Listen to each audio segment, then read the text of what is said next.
their arch nemesis, the San Jose SaberCats. Hi again, everyone. Tom Leander along with Ed Cunningham back on the WB. And Ed, this may have been the toughest week ever for the Arizona Rattlers. It starts out last weekend, a loss to the Florida Bobcats. Then on Monday, they lose one of their former teammates in Milton Vaughn, who passed away. And then on top of that, a rash of injuries as this team tries to get ready to play a ball game tonight. Danny White said it was an unbelievable week. Usually bad things come in threes. They got 2 sets. Brian Easter out for 2 to 4 weeks with a sprained knee. One of their fullback linebackers, then Cedric Walker, last year set a record in the AFL for tackles, is out for the season with a blown ACL. And to deplete the fullback linebackers even more, Bob McMillan, late in the game, running towards the dasher boards, gets his leg caught up in the turf, kind of funny, twists it, and also tears an ACL. He did it back in '96. Bob will be back. Tough competitor, but another huge loss for the Rattlers. And then it got even worse because this past week in practice, it was Bo Kelly. They thought he sprained an ankle, but it's much worse than that. It looks like he has some torn ligaments, and they will have to put a screw in to tighten that ankle down. So bring on the reinforcements. Some new faces tonight. Terry Samuels was the leading rusher for the Nashville Cats last year, so he knows this game. Rod Hobbs, those never played in the Arena League, had 1 day of practice this week to get ready. Tim Watson played 3 years of NFL safety. He will bring some big hits to the defensive backfield tonight. And they will get tested by the San Jose SaberCats, a team that's turned things around. They lose their first 3, then win their next 2, and it all started when they changed quarterbacks and upset Nashville last week. Nashville was unbeaten at the time. Ron Lopez is the story here. He's made 2 starts. They're 2-0 under him. In those 2 games, he has more yardage and touchdowns than in his first 3 years in the Arena Football League. Ought to be a great game here tonight. We mentioned Milton Vaughn, the team devastated by the loss of their former teammate. Next on the WB, we pay tribute to number 7. Swing pass, left side Vaughn, inside the 10, cuts to the 5, to the goal line, and he takes it in for the touchdown. Milton Vaughn on the screen pass.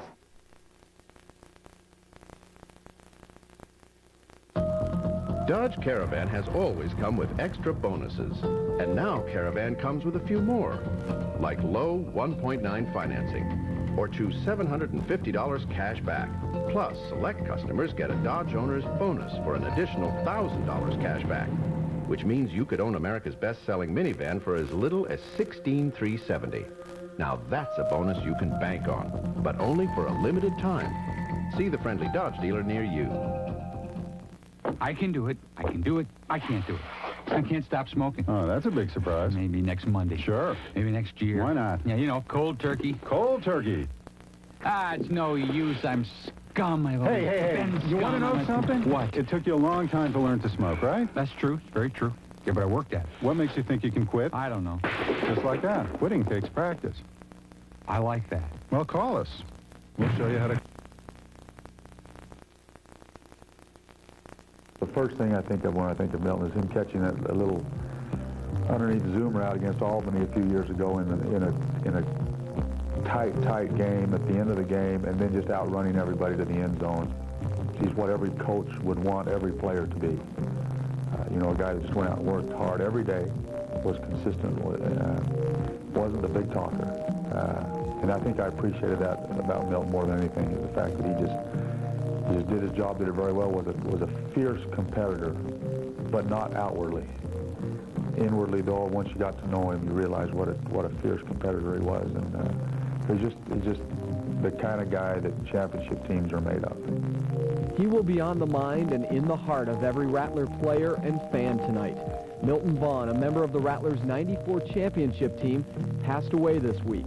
A serious heart condition cut short Milton's playing career and ultimately his life.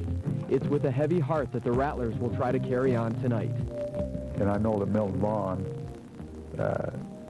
wants us to get on with our season and to go out and get a W and to play the game and to play it hard. And you know, there's a time to grieve, and that needs to be done. But there's a time to move on, and hopefully by Saturday night we'll be to that point.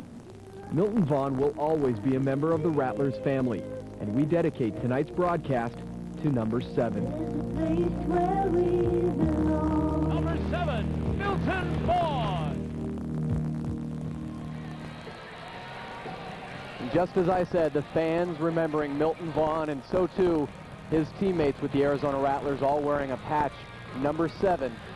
And he will be in our minds throughout the rest of the evening, Ed.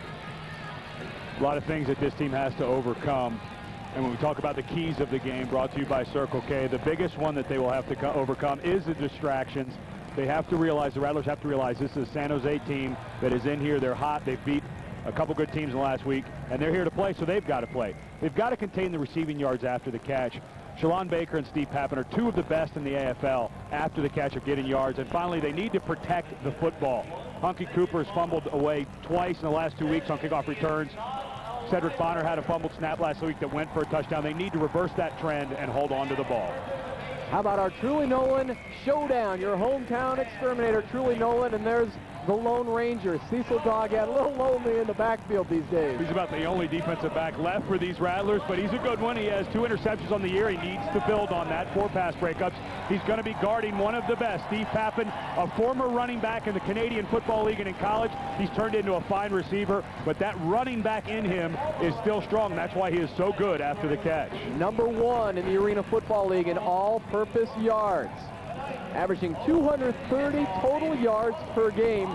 Steve Pappen, second year out of Portland State, and no doubt we will be talking about him throughout the evening. Tonight's kickoff brought to you by Brewery Fresh Budweiser.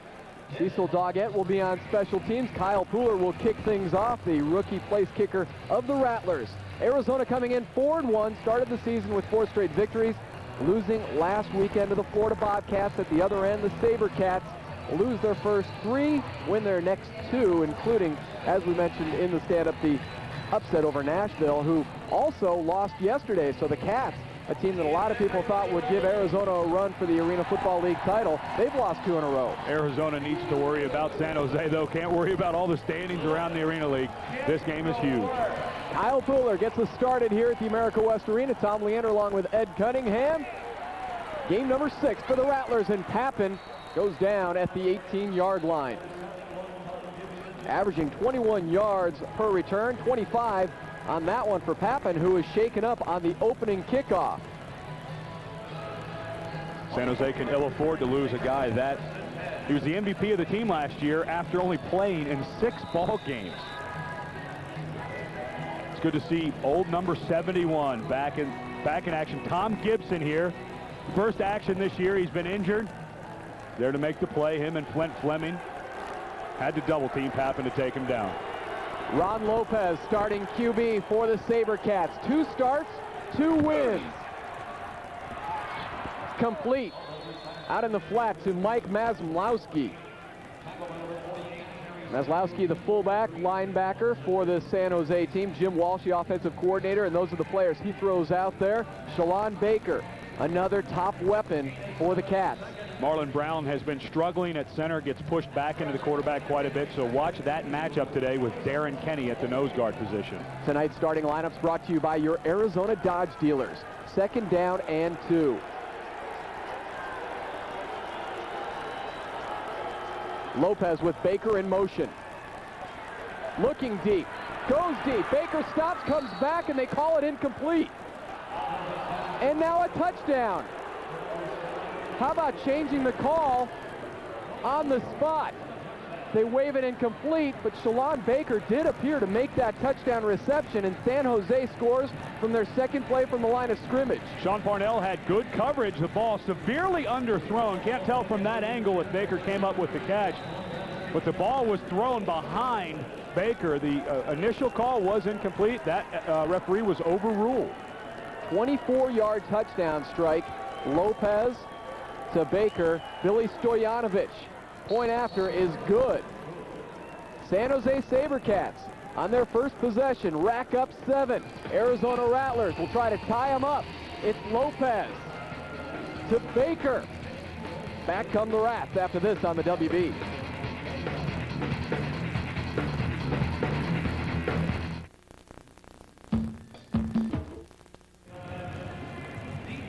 Lennar Homes offers convenient valley-wide communities from the 90s to 180s. Discover the value advantage of Lennar Homes. SaberCats up 7-0. A 2-play drive going 32 yards, capped off by this touchdown pass to Baker. Right when it was caught, I thought it was a touchdown. The referee, who's off the screen right now, was behind the play, was waving it off. But from up here, it was obviously a touchdown.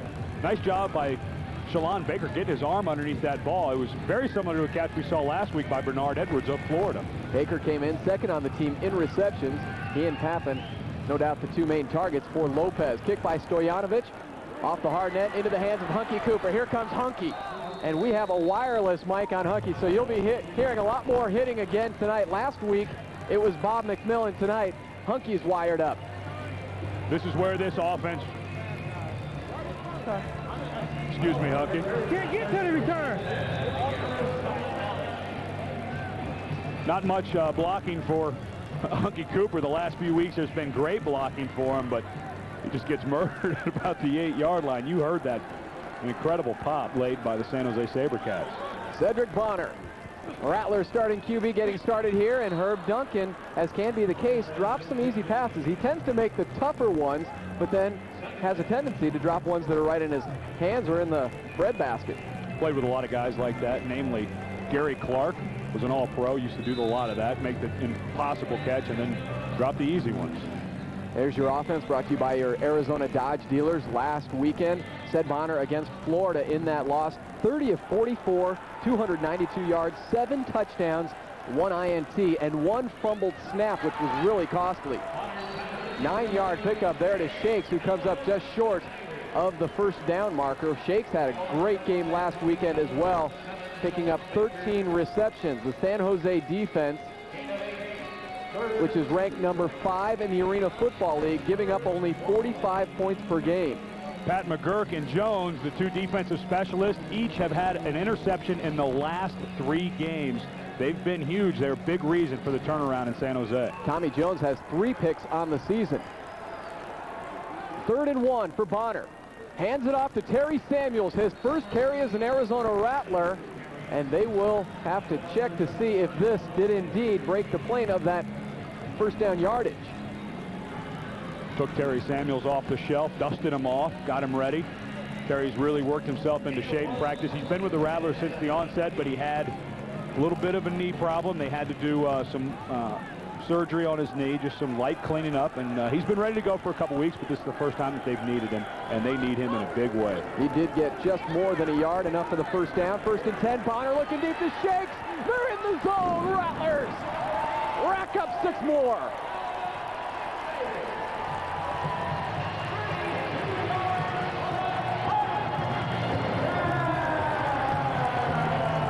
That combination of Bonner to Shakes, lethal all season. 6 more here. The difference here than last week, Tom, he got plenty of, Cedric Bonner got plenty of air under that ball. We saw him underthrow 2 or 3 of those balls last week against Florida. Has the sore shoulder, did not throw all week in practice to rest it. It's obvious that that rest has paid off.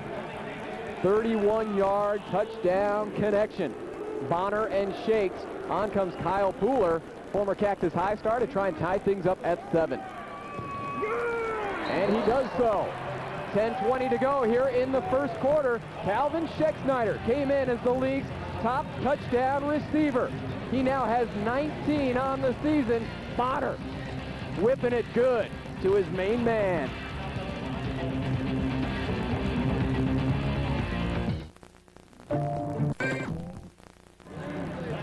Starting Monday at Subway, when you order a 44-ounce drink, you get a free cup celebrating the 97 Arena Bowl champions. Supplies are limited. Subway, the way a sandwich should be. Took only 4 plays for the Rattlers to go 41 yards.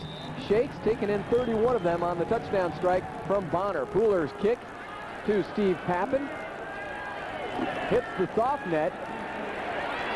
And Papin goes down inside the 5-yard line. So that's exactly where these place kickers try and set that field goal and set that kickoff against the soft net. You can see Papin kind of complaining because it hit the railing as well.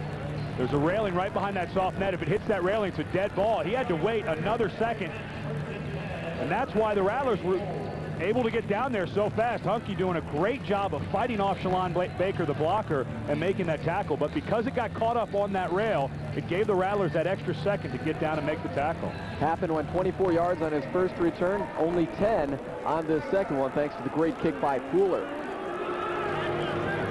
Pooler's putting in a lot of extra time trying to hit that part of the net.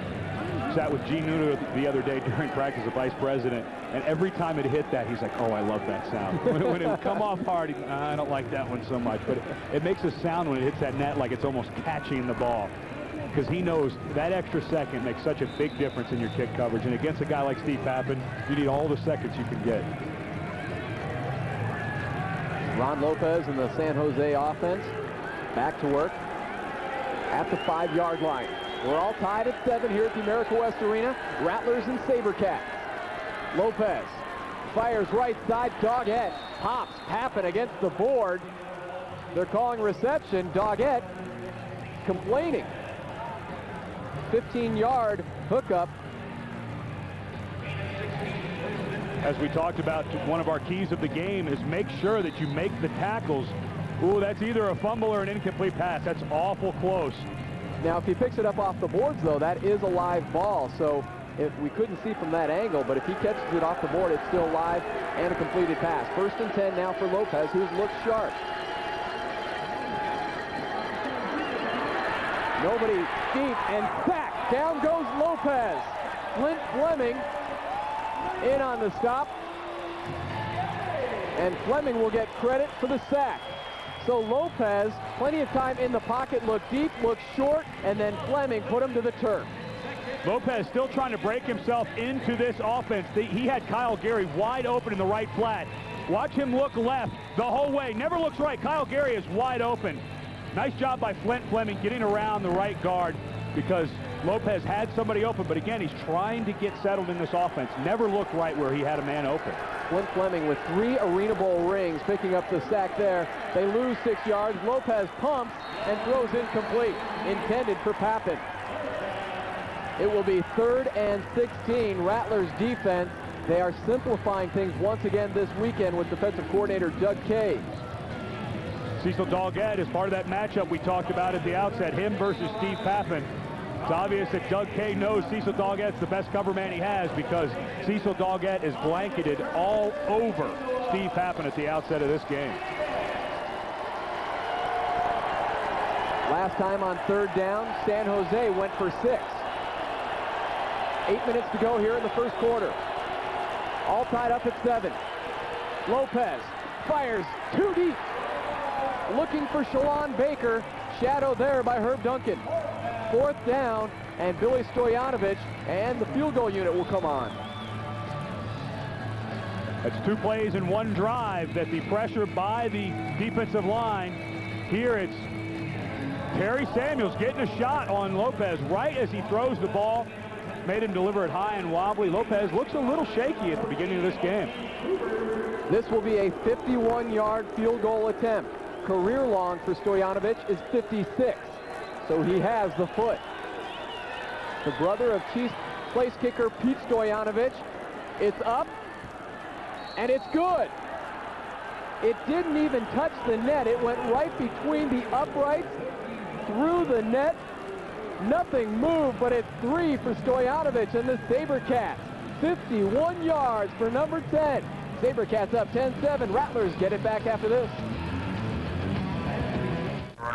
Do you have anything with Active Guy next to it? Introducing Active Guy. You can't find him just anywhere. I'm looking for Active Guy. There's no one here by that name, sir. Kind of looks like this. I'm not an artist. Wears mesh t-shirts. Sir. You know what I'm saying? Guns. It kind of has this thing going, you know? Hey! Spin bigger! Look for Active Guy. He's only at Subway, next to our 7 sandwiches with 6 grams of fat or less. And for something new, try our Chicken Caesar Sub. Tender, all-white chicken with a great-tasting Caesar dressing. For a limited time, only at Subway. The way a sandwich should be. Stojanovich's 9th field goal of the season, made it by inches. It actually did hit the upright and bounced right straight down where there's no net, so you didn't even see anything move. It was surreal. I thought it was short. I was looking at the official going, yeah, wave that one off, but he snuck that thing in. 51-yarder last week, booted a 56-yarder against Nashville. Stoyanovich enjoying himself a very nice season. He's got plenty of leg. It's a long way, 51 yards with 9-foot wide crossbars, with the crossbar being 14 feet high. It's a tight spot to get it in from 51 yards out. Stoyanovich, 4 games last year with the SaberCats, and he's finally put an end to that revolving door of place kickers in San Jose. Todd Shell had mentioned to us before the first game that he had finally found the guy that he was comfortable with. Of course, Todd Shell, defensive-minded coach, used to be a linebacker with the San Francisco 49ers. Those guys don't have a lot of patience for kickers, but he's going to have a lot of patience for this guy if he keeps kicking them like that. And it hits the bar for Hunky. He's lucky to get it past the goal line into Rattler territory and down at the 2-yard line, so Hunky really had nowhere to go. A 7-yard return as it caught the bottom bar. Stoyanovich is finding all sorts of iron out there tonight. It's obvious San Jose spent a lot of time on kickoff coverage this week. 2 touchdowns for Hunky. He leads the Arena Football League in kickoff return average and yardage. San Jose doing a great job of getting their lanes and beating their blocks. Hunky just has nowhere to go. Cedric Bonner, the #1 rated passer in the Arena Football League, has been battling that shoulder injury. That left arm's been bothering him, but he's complete there to Calvin Schexnayder. But a week and a half ago, it was Bonner going through an MRI to try and find out what kind of damage was in that shoulder, and they did say that a number of the tosses last week were short because of stiffness in the shoulder, and he did not practice much at all this week. And he's not a guy who really needs to practice. He's been in this offense for 6 years now. He knows it almost as well as Danny White. So if it's his health that needs rest, he doesn't need to be in there getting those reps. You need to get him with a healthy shoulder. Shakes already 3 receptions, 51 yards, and that touchdown. Bonner rolling left, whips it deep, looking for Herb Duncan, brings it in. Rattlers jamming in the zone.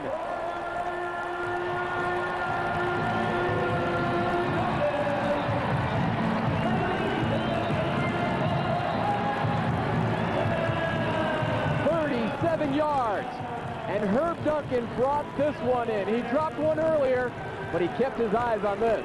As well as Bonner moves, we sometimes forget there was a flag on the play. Got a holding call. Tony Henderson didn't see that flag, and there it is. It's closer to the boards. Our angle, I couldn't see that flag on the play. That's unfortunate. Great play by Bonner to avoid the pressure and get that much whip on the ball. I mean, he was moving left, had to jump in the air to throw it. It's a shame that one has to come back. So bring it all back. Again, you follow the ball in flight, and it was back in the backfield. Henderson on the top of your screen, number 96, gets locked up. They're going to call that a takedown. I don't know. He's blocking Howard Butler. He got his hands off. That's a pretty ticky-tacky call on Tony Henderson. So it's 1st and 16 for Bonner. They bring that touchdown pass back from Herb Duncan, and Calvin Schexnayder gets at least half of that yardage back as he's taken out at the 18-yard line. 4th reception now for Shakes. Just needed to get some of that yardage back from the penalty. Making it 2nd and about 7. Danny White has this game mastered. I mean, he just knows where he has to get to, so they'll have an ability to make a first down and maybe take a couple of throws down the field. And of course, he knows Bonner's not going to make a lot of mistakes. I mean, he only has 3 interceptions to 35 touchdowns this year. The guy's not going to get Danny White's offense in trouble, that's for sure. And he still has not been sacked in 24 games dating back to July of '96. Bonner on 2nd and 5. Looking deep again. It's Herb Duncan again. I don't see any. Yes, there is a flag. There is a flag down, so bring the pineapple back possibly again. Scanning the field, and there it was, another hold against the Rattlers. 2 touchdown passes to Herb Duncan, now called back on this drive. Danny White looks shell-shocked. The Rattlers' only head coach, coming in with a record of 61-29, and he can't believe it. Number 96, Tony Henderson again. Picks up the blitzing linebacker, gets his head down a little bit. It was that right hand. He left it on the thigh pad for too long on Leonard Nelson, and that's why they called him. Again, though, you know, those are tough calls. He's fighting in there. He's not really grabbing. He just left that right hand as he went down a little too long. Those are tough calls to make. Ed, before the game, Tony told me he learned that move from you. You guys played against each other in the Rose Bowl in '92. He said you ripped his jersey off him when you were pass protecting for Washington, and he was playing for the Michigan Wolverines. How does he remember that? You know, it's funny. I remember I got called for holding on that. Got yelled at. We were only up 34-7 at the time. Still got yelled at. He did admit that they got spanked. Pass complete to Junior Green, and that is first down yardage. Fifth-year player out of Pittsburgh was inactive last week against Florida, and Danny White went with Junior instead of Marvin Bagley this week. And the reason he went with Junior Green is he said he needed a veteran in there who would bring some excitement to the game. Junior Green does everything hard, runs his routes hard, plays defense hard, practices hard, and he said, as down as we've been and the bad things that happen, I need Junior Green to play this week. He really does bring a lot of energy. And Junior Green, by the way, is also being followed by NBC cameras here tonight. Dateline NBC doing a feature on arena football and focusing in on Junior Green, Cedric Bonner, and Terry Samuels. Pass goes through the hands of Herb Duncan. It'll be second down for Bonner and the Rattler offense. Fans scrambling for that football. Junior because, Green, as you know, it becomes a freebie. Ball thrown a little high to the outside. Herb Duncan couldn't get a hold of it. Watch these fans scrambling. The young guy wins. Young guy takes it. He's probably been in the gym a little bit. The older guy, you know, couldn't quite fight him off. Bonner had hit on 5 straight. Junior Green, registered nurse at Good Samaritan Hospital, and Dateline NBC really loving the fact that these guys carry 2 jobs, and Junior Green, obviously, as a registered nurse, one of the more unique professionals in the Arena Football League. Second and 10 for Bonner.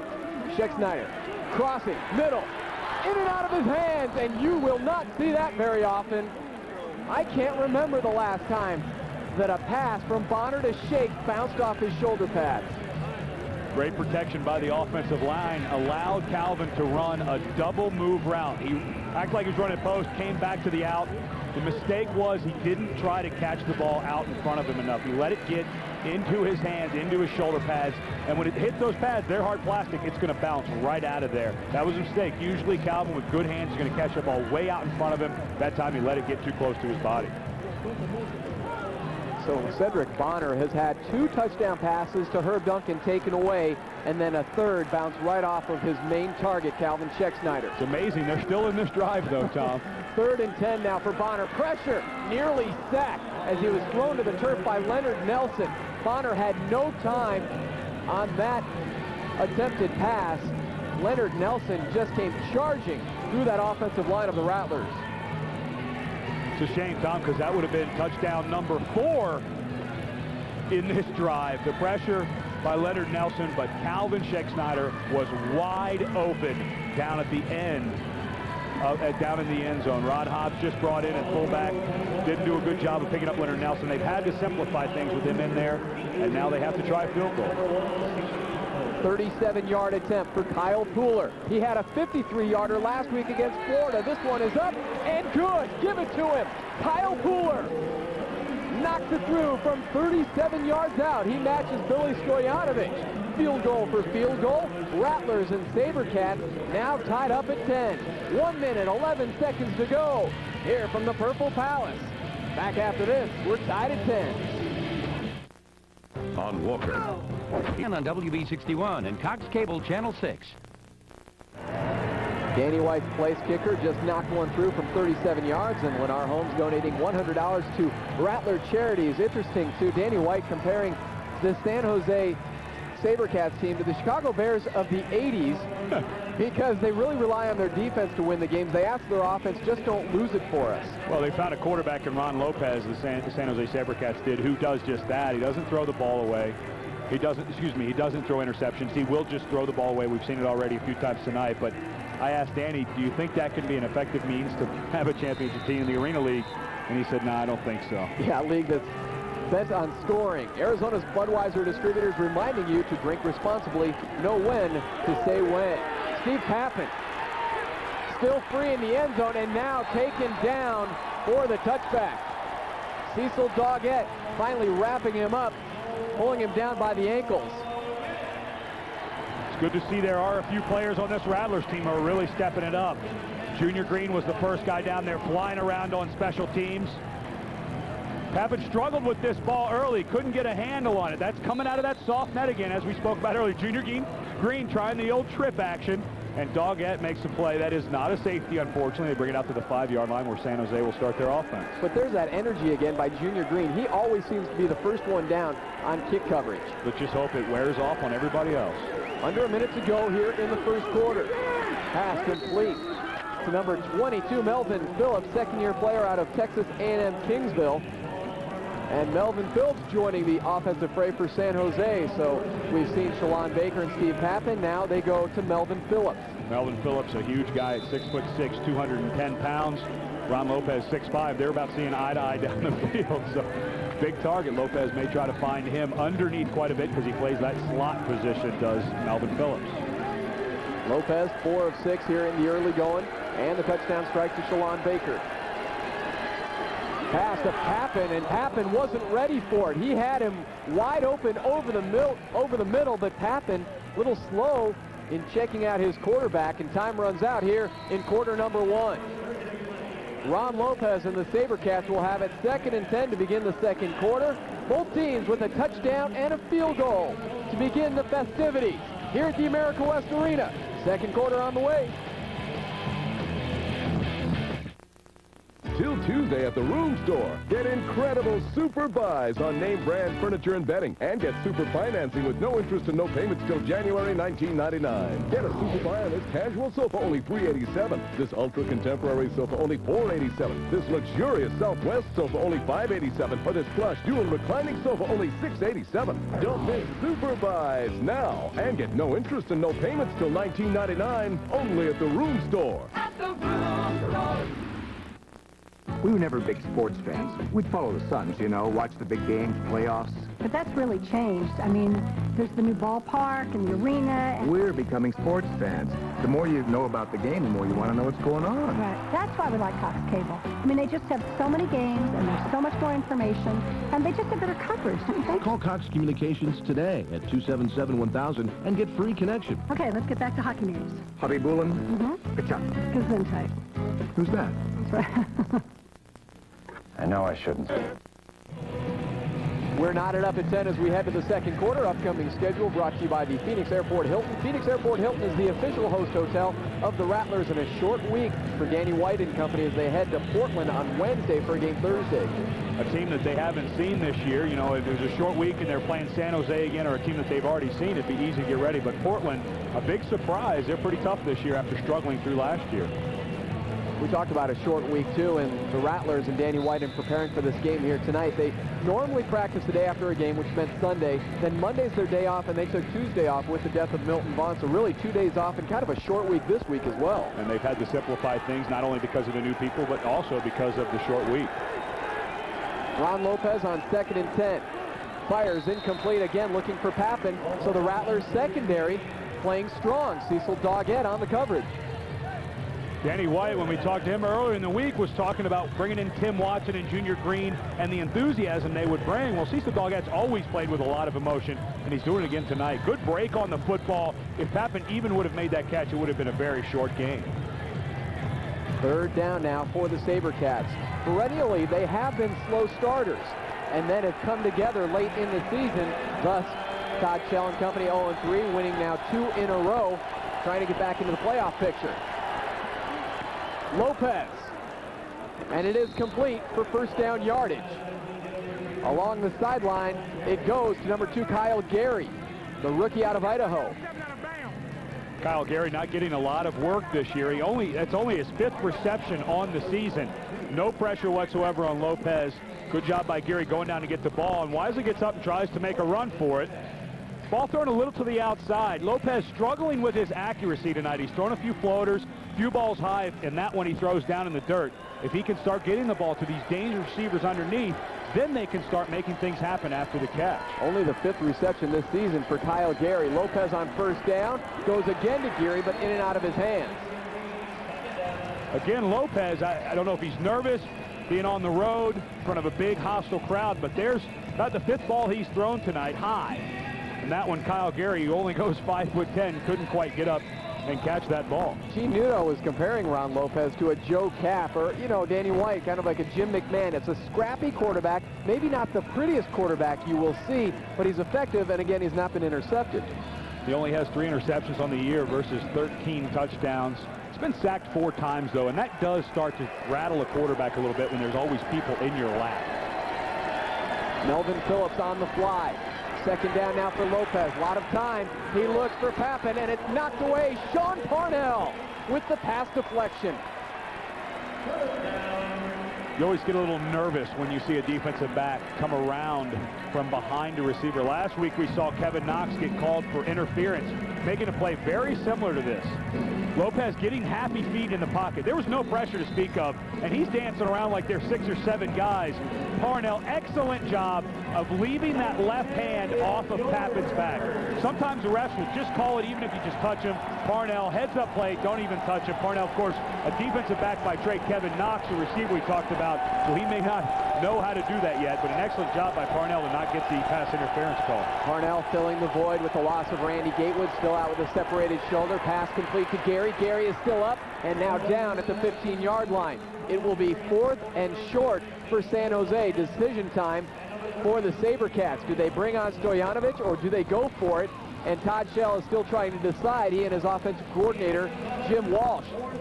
Stojanovic stays behind the dasher boards, and they will go for it on 4th and 3. I like the call.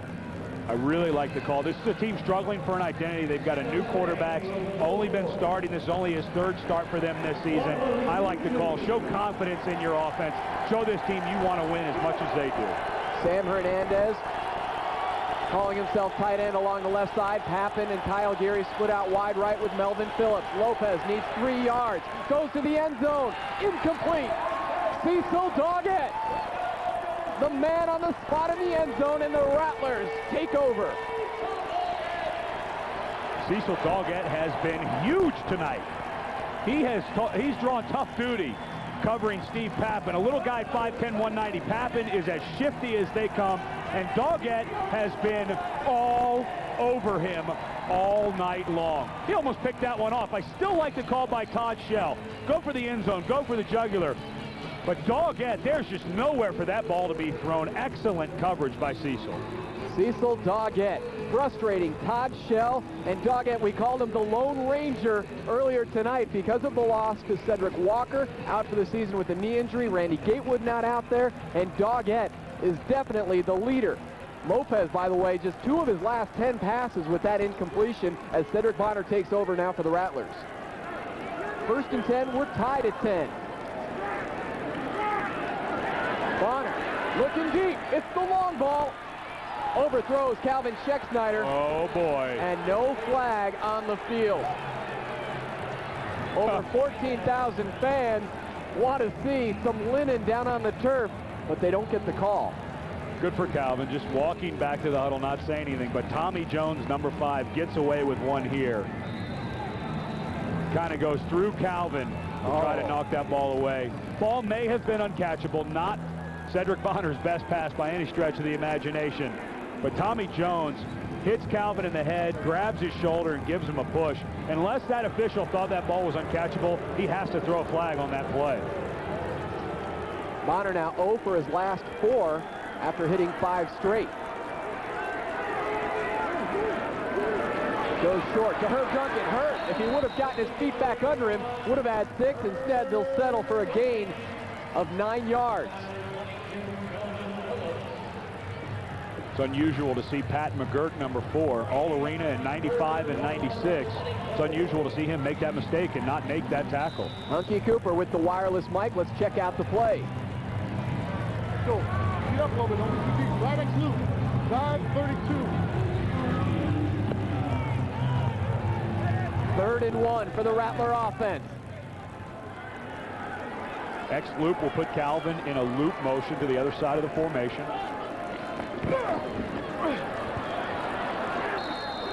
No gain on the play, if anything, a loss for Terry Samuels. Can't tag that one on Samuels, though. There was very little blocking up front. 32 is just a simple dive play to the right side of the line of scrimmage. On 3rd down, on 3rd and short, they're just going to run the dive right there. They're going to base block. Well, they didn't do a very good job of base blocking. Maslowski, number 43, Johnny on the spot. Terry, the only thing you can do is come to the backside of that two-hole play had come back to the left side of the line. There was still nothing there. Nice job by Maslowski. He was an All-American linebacker in college, so he knows how to play that spot. Like his counterpart, Todd Shell, Danny White going for it on 4th down. Shorty to Hunky Cooper. It goes in and out of his hands, incomplete, and now the Rattlers turn it over. Hunky appeared to have possession, but coughed it up on contact.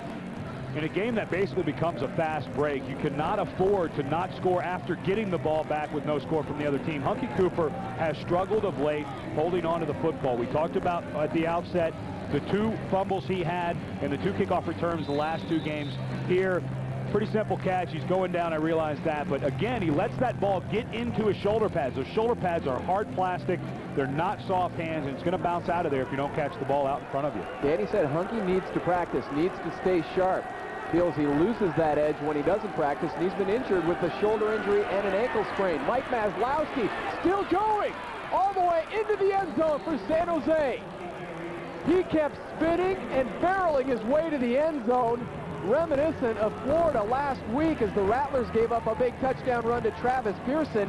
This time, Mike Maslowski rumbling 23 yards for the score. Terry Samuels is going to come up from his linebacker spot and gets whacked by Joe O'Brien, number 77, the left guard for San Jose, and that clears the way for Mike Maslowski, who finishes it off by himself. Maslowski, as we just said, a linebacker in college, showing some nifty moves as a fullback. Picked up in a tryout camp in Chicago as the extra point is missed by Billy Stoyanovich. Maslowski, though, tacks on 6 more for the San Jose SaberCats. They lead with 7:28 to go. 16-10 over the Rattlers. You know how to pick out a ripe mango? Hi, I'm Kevin Jenkins from Smith's and Smitty's. Mangoes are my favorite tropical fruit. If you like a mango sweet, then look for one with a yellow or red blush and soft like a peach. Every Tuesday night this season at Country Harvest in Tempe, you're invited to eat with the Rattlers. That's Country Harvest at the corner of Priest and Elliott in Tempe. And for the 2nd week in a row, we're joined on the sidelines by the injured Randy Gatewood. Rattlers hope to have him back possibly next Thursday against Portland. Randy, first, I want to ask you, on your left shoulder, you're wearing the number 7 in honor of Milton Vaughn. How's the focus of the team tonight? I think due to everything that's happened to us over the last 2 weeks and with Milt earlier last week, I think everyone's kind of responded well. Everyone pretty much knows what this season meant, so with that happening, you know, it was just an unfortunate incident for our organization and for his family, but we know what the season means to us and what it meant to Milt also. Randy, during the week, was it obvious that Cecil Doggett was going to be guarding Steve Pappen all night? Because he's done a great job tonight so far. Yeah, Cecil has really stepped it up a notch tonight. You know, the way he's covering tonight is how we knew he could do all year, and I think now he's getting his confidence back, and he's aware that he's capable of covering anyone in this league, and so I think that was the main thing, was just getting his confidence back. Randy, thanks. We'll talk to you again just before the start of the 2nd half. Okay, thanks, Tom. Touchback on the kickoff by Stoyanovich, so the Rattlers will take over at the 5. The referees finally wised up and realized that when the ball hits that railing that is about 5 or 6 inches behind that net, they have to call it a dead ball. It's part of the arena, not part of the playing field. Bonner back out and in charge. Had that 1 interception last week, and then the missed snap with Darren Kenny, and that was very costly, along with the Hunky Cooper fumble on the kickoff to begin things in the 2nd half. So you know Cedric Bonner wants to win this game and get back on the winning track as much as anybody. It's kind of eerie how much like this game is that last week's game was like. At the beginning, the defense played great and the offense was really struggling, and that seems to be the case tonight. Cecil Doggett and the rest of his mates in defensive backfield have done a great job containing San Jose. It's just the offense has not been able to find a rhythm yet. Bonner on 1st and 10. Rattlers trailing by 6 here with 7 minutes to go until halftime. Pass complete to Junior Green. Junior Green once again involved in the offense. Danny White going with Junior instead of Marvin Bagley on the active roster for game number 6. Junior Green, one of those players that's hard not to get involved because he runs such good routes. He runs them as well as he can. Good pressure by number 91, Sai Pulavade, on Bonner, but you can see that Bonner has his arm strength back. Last week, he threw some wobblers, underthrew some balls, but that ball thrown off his back foot got there in a hurry to Junior Green. Junior now with 4 receptions on the season. He came in with 2 and has doubled it. Bonner, long ball, shake, sliding, and bringing it in.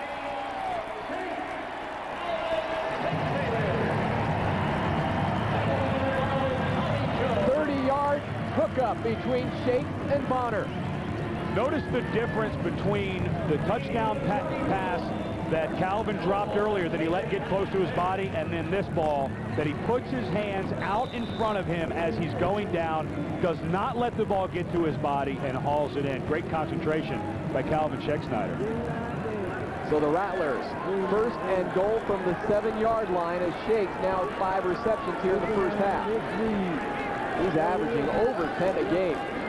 Tops in the league. Bonner steps up. Bonner lobs one back of the end zone, and that's a souvenir. Shake's the intended receiver along the back line, and it's 2nd and 6. Pat McGurk, the all-arena defensive back, number 4 for San Jose, possibly getting away with a little bit of a hold on Calvin. Calvin not able to finish his route back at the end zone. That's where Sed was throwing the ball, but Pat had a little hold of his jersey around the back of the end zone. McGurk, one of the top all-time interceptors in the Arena League. Only needs 1 reception to go in a tie for 3rd place all-time in the Arena League. 2nd and goal, pitch play. Rod Hobbs. Hobbs barrels into the 2nd-yard line. Nice job of running there by Hobbs, who appeared to be stopped at the line of scrimmage, but kept those feet going. Hobbs, a very big, strong, physical guy. Was a blocking back in college for Byron Hansbard at Texas Tech.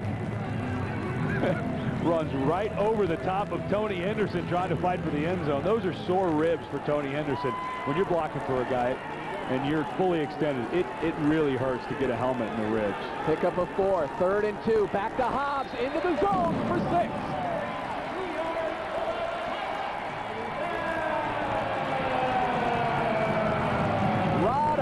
The 2-yard touchdown run, his first touchdown as an Arizona Rattler in this his debut game, and the Rattlers have tied things up with San Jose.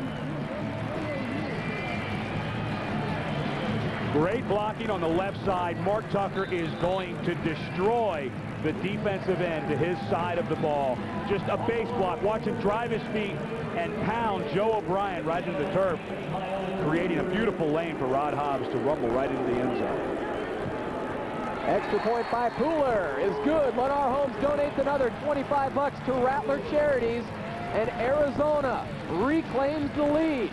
Rod Hobbs, a couple of punishing runs, finally getting the Rattlers back into the end zone.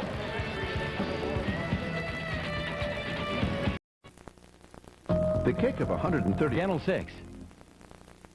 All right, I'll take the guy on the right. Dr. J, back in the 70s. Yeah, going Dr. J. Guy on the left, I'd have to say Erwin M. Fletcher. 6'5", 6'9" with the afro. Yeah. Right now he's saying, check it, bleed. Bro was on. Want to quit smoking and need help? Call the Arizona Smokers Helpline, 1-800-556-6222. The call is free. The program's free. Be an ash kicker. Quit smoking. Happened 2 returns so far for 24 yards. Had a lot of trouble on his last one. He's got a little real estate this time around. But taken down by Kevin Knox at the 6-yard line. And Knox is stoked. Nice job by Kevin Knox. Been a wide receiver his whole life. All new in the Arena League, though. You got to go down on special teams. You got to play some defensive back. You got to fight off blockers, stuff that a guy who's been a receiver since his college days is not used to. There's Knox, number 11, fighting off, using his hands. You got to stay away from the blocker. Great wrap-up tackle by number 11, Kevin Knox. Nice job. Won a national title at Florida State back in 1993. And Kevin Knox still out there as a defensive back for the Rattlers secondary.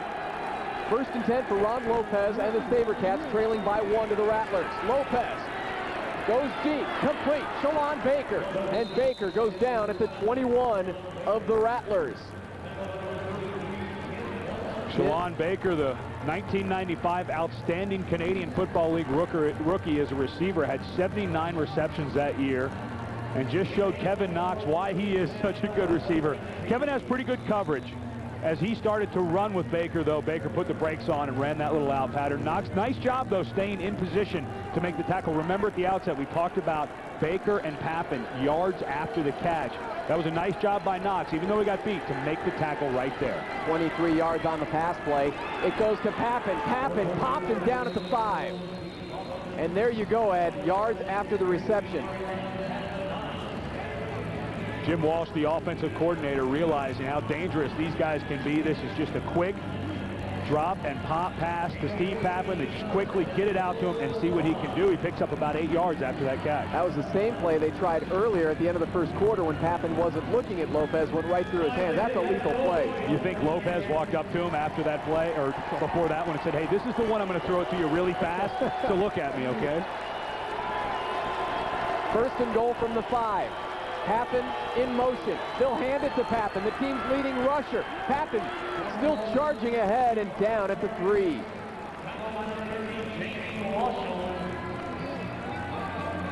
Jamie Washell in on the stop.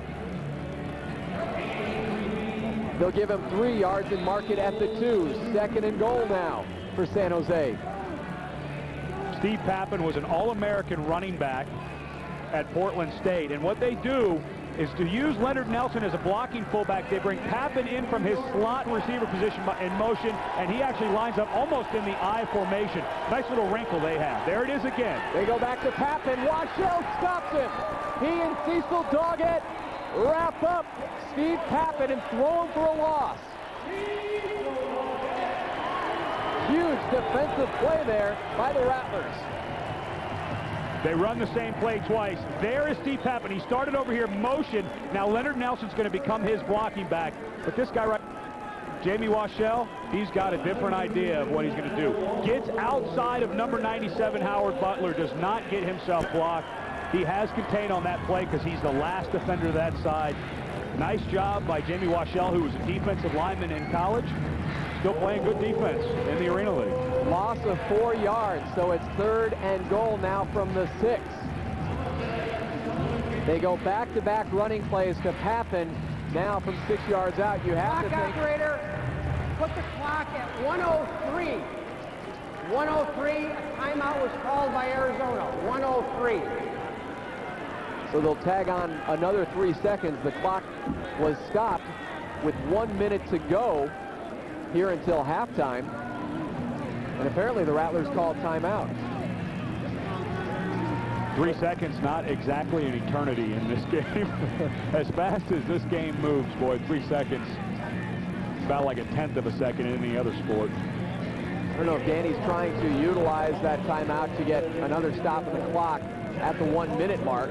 But again, third and goal from the 6. You have to think Lopez will go up top here. Tough thing about the Arena League is once you get inside the 10-yard line, now those linebackers who have to stay within a 5-yard box now become part of the coverage. You can almost run a zone-type defense in the end zone. So you can look for them maybe to go back to another running play, or what a lot of teams do is they run rub routes and they try to rub guys off the defender, off of who's covering somebody. So watch for one of their bigger receivers. They are 1 of 3 on third down conversions, but this is the toughest of their third down attempts. Jammed up next to the goal line. Tyrone Peace in motion, pass batted down. Tony Henderson.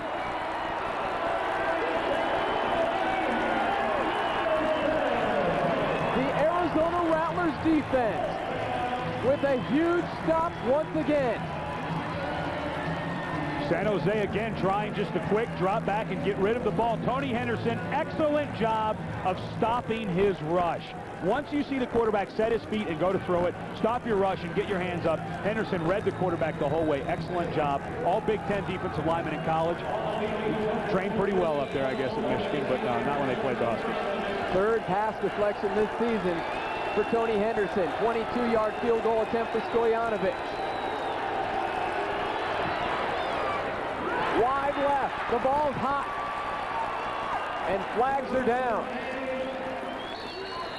Flags are down, ball goes out of the end zone. And there are flags all over the place, but Stojanovic, who earlier kicked a 51-yard field goal, misses from 22 yards out. Maybe San Jose should have taken about 6 penalties and backed him up so he was in the 50-yard range. Seems to have more luck from out there than he does from in close. Penalty probably against San Jose. 5-yard kicking bell. Number 7 on the kickers. Penalty marked off from the 5-yard line. First down. The offense, the team that's covering the kick, once a field goal is missed, it's just like a kickoff. The team that is covering the kick is not allowed to go inside the 5-yard line until a player from the other team touches the ball. It's pretty difficult when you're lined up on like the 6-yard line for the kick. I mean, that takes a lot of discipline for your line to stay. I mean, just by naturally moving forward, you're going to go over that 5-yard. The referee looked to have that flag out before they even got there. Bonner taking over now at the Rattler 8-yard line. Quick strike to Shakes. He immediately goes down at the 15-yard line. 43 seconds and counting here until the half. Rattlers on top of the SaberCats by 1, 17-16. Plenty of time for the Rattlers. Remember, the clock will roll unless a Rattler goes out of bounds or it's an incomplete pass, but the Rattlers have saved 2 timeouts, so they're in good shape right now. And they want no time left on the clock when they attempt to get into the end zone or a field goal to end this first half. Bonner whips it good to Kevin Knox. Heads up play by Knox to not try to be a hero and get down the field, catch it, get out of bounds, save those timeouts in case you need it. When you run down the field, you may need it to set up a field goal or something like that. Knox just running a nice out route, covered by Pat McGurk, one of the best defensive backs in the league. Got a nice cushion between himself and McGurk. Great catch and get out of bounds. Let that clock stop. Only the second game of arena football for Kevin Knox, who caught a touchdown in his debut game last weekend against Florida. 1st and 10 now for the Rattlers at their 22. 16 seconds to go until the half. Bonner, quick strike again to Schexnayder. He's down at the 6, and the Rattlers will use one of those precious timeouts with 11 seconds to go until the half. Excellent time management on this final drive of the first half. That's why the play before by Knox was such a big deal, because now they still have a timeout left. Had Knox gotten tackled before getting out of bounds, this would have been their last timeout. Bonner has plenty of time. That sidearm action puts a lot of stress on that shoulder. I think that's why he's had that sore shoulder, but goes to a guy that he knows will always be open. Calvin's amazing. Even when the other team knows that they're going to him, he still finds a way to get himself open. And I don't mean just by a yard or 2. Seems like he's always open by 4 or 5 yards. All right, can you make a 45-yard field goal for $100,000? Someone will get the chance in the Keebler Kick for Cash August 2nd when the Rattlers host Nashville. Register at your neighborhood Smiths or Smitty's. The Kick for Big Cash, brought to you by Keebler, and you'll be immediately signed by Gene Nudo after you make that kick. You know, I kicked a little bit when I was in high school. I was the old straight-on guy, but I had the square toe. Do you think I could bring the wraps off the old square-toed shoe? Straight on. Straight on. Little no, 3-step. No face mask? No, I had the one ball. Well, I played line. I was kicker and an offensive lineman, so I had to wear the full face mask. But would I be considered an employee? Yeah, I don't think you're eligible. Not like you would have a chance anyways. Oh, I could nail it. Bonner, 11 of 18. 164 yards here in the first half and a touchdown. Can he make it 2? Whips it through the hands of Schexnayder and Kevin Knox. Not one, but 2 receivers nearly had a mid on it. Just a little down and out route by Calvin Schexnayder as he came out of his break, out of the route. Ball got there in an awful hurry. Calvin comes out of his route. Ball was thrown a little bit behind him. Knox in the back of the end zone also had a shot at it, but it didn't seem that Calvin was ready for that ball. It seemed to kind of surprise him as he came out of his break. Would that have been something if Knox could have taken that in back of the end zone? And once again, Kevin redirected on the Rattler offense. Still trying to figure out his assignments. 7 seconds to the half. Bonner fires, incomplete, batted down, and it falls. Nearly picked off, though, by Tommy Jones, who wanted his 4th interception as he went diving for the pigskin at the 4-yard line. 3rd and 6, 3 seconds to go, and on comes Kyle Pooler for the field goal attempt. Hernandez got shot blocked, fought off the blocker with his hands, and had time to get him up in time to knock that ball down. Heads-up play by Sam Hernandez. One of the better rushers in the Arena League. Was brought in here, traded for by San Jose. They gave up 2 starters on offense to get him. 21-yard field goal attempt by Kyle Pooler. Earlier, he kicked a 37-yard field goal.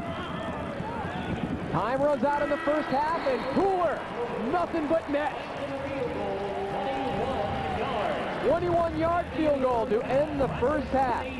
The Arizona Rattlers go into the locker room on top of the San Jose SaberCats. 20-16. We have a big halftime show coming your way. Don't go anywhere. Get the spirit of 76. Kids Club 61 presents Rattler's Tale.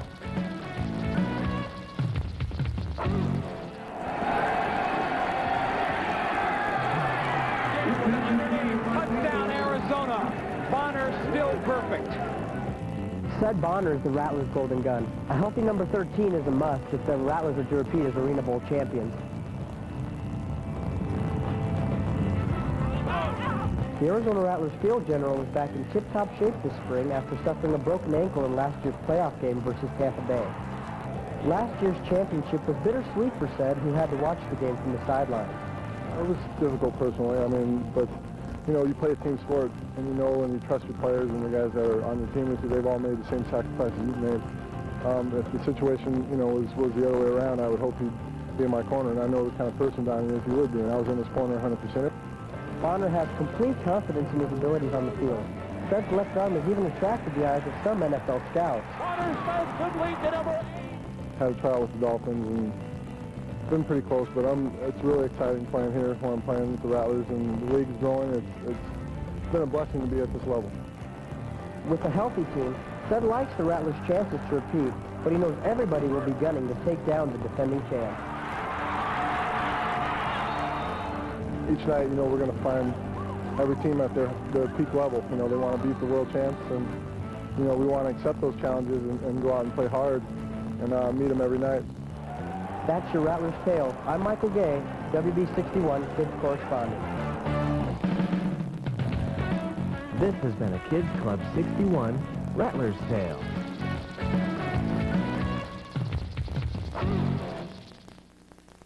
I can do it. Back here at the America West Arena, Rattlers leading the SaberCats 20-16. Tom Leander along with Ed Cunningham. And Ed, I think the story in the first half is the Rattlers defense. Under siege lately, giving up a lot of points, only giving up 16 here in the first half. Cecil Dalgek has given tough duty against Steve Pappen. He has to guard him all night. He's done a great job. Been all over him, has not let the ball get in there. The few times it has, he's made the tackle right there. Very dangerous after the catch, Steve Pappen. He has had very little yards after the catch tonight. Now the Rattlers offense averaging 59 points per game, only able to put 20 points on the board as we take a look at the quarterback comparison. Cedric Bonner putting up, once again, very solid numbers in the first half as we compare him to Ron Lopez. Ron Lopez had a very shaky start. He threw a lot of balls high, a lot of balls low. He should be around 14 completions to 16 attempts, but he was very erratic at the start of this ball game. QB comparison brought to you by US West. US West, life is better here. Our first half highlight package coming your way from the America West Arena next. The kick of 132 on WB61. Time for the WB61 fantastic plays of the first half. San Jose got things going. Ron Lopez, 24 yards to Shalon Baker with a nice little drop step. Sure was a fantastic play. As Shalon Baker, everyone thought it was incomplete. One official had to overrule another, but he got the right arm underneath the ball, makes an incredible catch for 6 points. 7-0 San Jose. Then it's vintage Bonner and Scheck-Snyder. It's amazing how wide open Calvin can get here. He's open by 5 or 6 yards, and he burnt Tommy Jones. Both teams trade field goals. They were tied at 10. End of the first quarter. Mike Maslowski barreling, pirouetting in for 6. Guy with the name of Maslowski, that's all he knows how to do is barrel. Rod Hobbs comes back at you in his first game as an Arizona Rattler, plugs it in. There's one thing that you always know how to do, regardless of how long you've been with the team. That's run with the football. Kyle Pooler adds a 21-yard field goal, 20-16. Second half coming your way on the WB.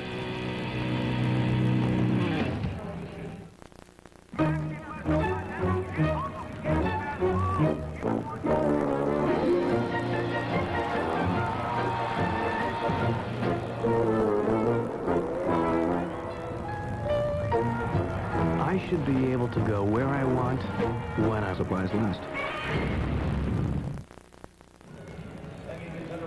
Rattlers trying to get back on the winning track after a loss last weekend to Florida. They're leading by 4 at the half. Your first half statistics brought to you by Gila River Casino. Last week against Florida, possessions to TDs for the Rattlers was 7 of 14 on the game. That is unacceptable. Well, tonight, they're off to a worse start, if you can believe that. Penalties, 2 for 14 yards for the Rattlers. The reason we have that up there, both of those cost the Rattlers touchdowns in the first half. Gila River Casino's winners go where jackpots flow. Bonner and the rest of the Rattlers starting to make their way back out onto the field.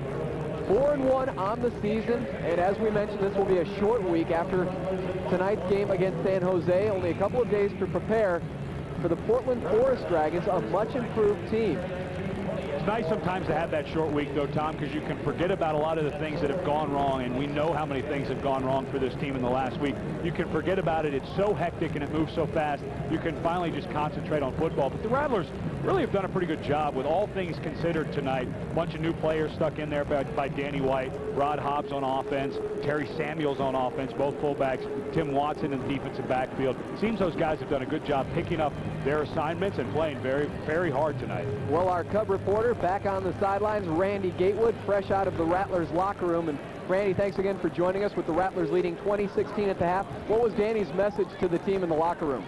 He just tried to stress to them to keep doing what we've been doing so far. You know, on a couple of drives we stalled, but only because we hurt ourselves, you know, with a few breakdowns in communication. But other than that, I think we're playing pretty well tonight. Randy, how has the mood been on offense? I mean, it seems the offense has not hit a stride in the last couple of games, and this first half was no different. How's the mood of the offense? Do they still seem confident to you? Yeah, I think they still got a lot of confidence. Of course, I don't think they're as confident as we used to be because we really hadn't put it together for one full game on offense. So I think that's the thing we're lacking right now is just complete overall confidence from the offense, but it'll come. Randy, how's it been from your perspective, too, watching the likes of Samuels, Rod Hobbs, Kevin Knox, a lot of rookies to this Rattlers team out there? Is there a lot of confusion? Is that maybe why the offense not putting up the numbers? I think there's a little bit of confusion. I think in Sam's case, he's been here for a while, so he's adjusted pretty well. He pretty much knows. But Hobbs, on the other hand, he just came in this week.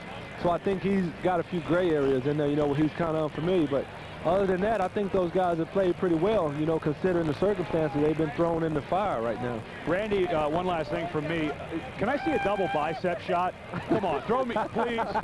Give me a tricep flex or something, would you? I mean, I would if I you got the pipes hanging out, I got to see a little something. Come on. That's from a guy who hasn't lifted in a month. Yeah, you got that sore shoulder. Hey, good luck getting back, and they need you back as soon as you can get there, man. Thanks a lot, guys. I appreciate it. Thanks, Randy. He doesn't look injured. He looks in pretty darn good shape. No, he's been able to get back out and do some running this past week, but like he said, he hadn't been able to lift. When you have that shoulder injury, it really kind of limits what you can do in the weight room. No question, Cedric Bonner can't wait to have Randy Gatewood back out there because that secondary receiver is so huge to open things up for Calvin Schexnayder, who's still putting up the numbers and getting good yardage this time around. Florida's defense last weekend really able to limit the amount of yards per reception for Shakes. Well, they could really focus in on him with Hunky Cooper on the sideline. Tonight, Hunky in there playing. You see him massaging. That was John Singh, the trainer, massaging Cedric's shoulder, possibly being, you know, maybe it's become sore again. He looked really strong. You can see he's massaging right up on that bicep tendon. That's the part where on the MRI, it definitely showed some inflammation and some swelling. A little bit of a grimace of pain from Cedric Bonner, but that arm seemed to be healthy in the first half, but possibly with sitting down in this locker room at halftime, maybe it's starting to get sore on him. Yeah, that picture right there really told it all. And again, to recap, Rattlers' rash of injuries. Cedric Walker out for the season, torn ACL and MCL. They lost all of their 3 fullback linebackers on the roster, Easter, McMillan, and Bo Kelly. So the Rattlers just hit by an array of injuries. We're off and running here in the second half. Hunky Cooper lassoed there at the 3-yard line and thrown down back into his own end zone. Mike Maslowski, the rodeo cowboy, throwing him down. And Hunky, we even hear a little laugh from Hunky, I think, briefly. Hunky's such a good competitor. He knows when he gets popped and knocked to the ground. You can't get mad about it. It's just part of the game. Again, nice job by San Jose getting down in their lanes. Maslowski, all his boys around. Shalon Baker in on the action. Good job by San Jose. They realize how dangerous Hunky can be with kickoff returns, and they have not given him an inch tonight. Hunky started the season with 2 touchdown returns off of kickoffs in his first 2 games. Bonner nearly had it batted away, and his pass goes incomplete to Shakes along the sideline. Sam Hernandez getting some quick pressure on Cedric Bonner right out of the gate. Nobody around. You can see Sam cleanly beats the right guard inside, and Bonner had to sidestep him and has to deliver that ball rather quickly. Too far and outside for Calvin to get his hands on it. Sam Hernandez, number 2 all-time in the Arena Football League on their sack list, 25.5 sacks in his career. San Jose targeted him as a main pickup during the offseason. Bonner whipping it long and high and incomplete. Pat McGurk defending there for Schexnayder, and that pass had a hang time of about 6.2 seconds. But it was a little wobbly and a little bit underthrown. Calvin has McGurk beat on the go pattern. Nothing fancy about that, just run by the defender. Watch them both slow down and start to play the ball. Calvin does an excellent job coming over the back of Pat McGurk. McGurk is now the receiver. When the ball is underthrown, see his eyes were all on the ball the whole way. He becomes a receiver. Calvin gets up just a few inches higher than him and is able to knock that ball away. An underthrown ball when the defender has inside position, he becomes a receiver. Possibly the sore shoulder by Bonner is why that ball was underthrown. McGurk had 3 stints with the 49ers of the NFL as Bonner back in his own end zone and throws incomplete. So we are seeing Cedric Bonner, who was thrown to the turf by Hernandez after the pass. We're seeing a Cedric Bonner who is not at 100%. Sam Hernandez is giving Flint Fleming the right guard. Fits. Right side of your screen. Flint Fleming gets himself off balance. He got tugged forward. You've got to stay on balance as a blocker at all times. You can't let your weight get forward. Hernandez, big strong hands, pulled Fleming forward and did the old arm over. This will be a 63-yard field goal attempt by Kyle Pooler, who kicked one 62 yards in high school at Cactus High. 63 yards, but it's wide right and short. Picked up there by Steve Pappen. Pappen, plenty of room, still going up at the 20. Pappen to midfield, and Pappen taken down by Kyle Pooler. 32-yard return by the AFL's top all-purpose man, Steve Pappen. Pappen shows why he is so dangerous. He leads the league in all-purpose yards. This is one of the reasons. Herb Duncan made a huge mistake. He was the outside contained. He let Pappen get to the outside of him to the sidelines. When you let that happen, all of your guys that are covering the kick are inside of you. You cannot allow them to get outside. That's where all the yardage is. Pappen played only 6 games with San Jose last season, yet was still the team's MVP. Tyrone Peace takes in the short pass and picks up 5 yards. 3rd-year player out of Chico State and third on the team in receptions coming into the game. Little flanker screen thrown to Tyrone Peace. 1997 he was on IR, so this is really his rookie year in the Arena League. Has to catch it twice. Good pursuit by the Rattlers, but nobody was able to wrap him up. Tyrone Pierce, a little guy at 5'8", 170, has great moves, but nobody able to wrap him up. Nice individual effort by Peace. They'll give him 4 yards on the reception, 2nd and 6, in and out of the hands of Pappen, and Cecil Doggett could have had a pick. It appears San Jose is going to a shorter drop, a little quicker passing patterns. Lopez got hit quite a few times in the first half. You can see the quick 3-step drop and the drop by Pappen. Remember, he was a running back in college, a running back in the Canadian Football League, still trying to learn how to be a receiver. He was a prep star in San Jose, so going to the SaberCats was a true homecoming for Steve Pappen. 3rd and 6. Lopez fires, incomplete, and it'll be 4th down. Guess who was on coverage? Doesn't take a rocket scientist to figure out Cecil? Who the man is in the defensive secondary.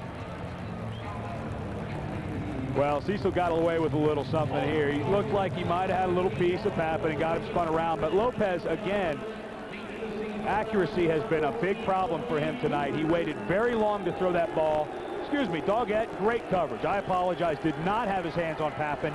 It just looked like their legs may have got caught up. Lopez has really struggled with his accuracy tonight. 35-yard field goal attempt by Stojanovic. It's wide left.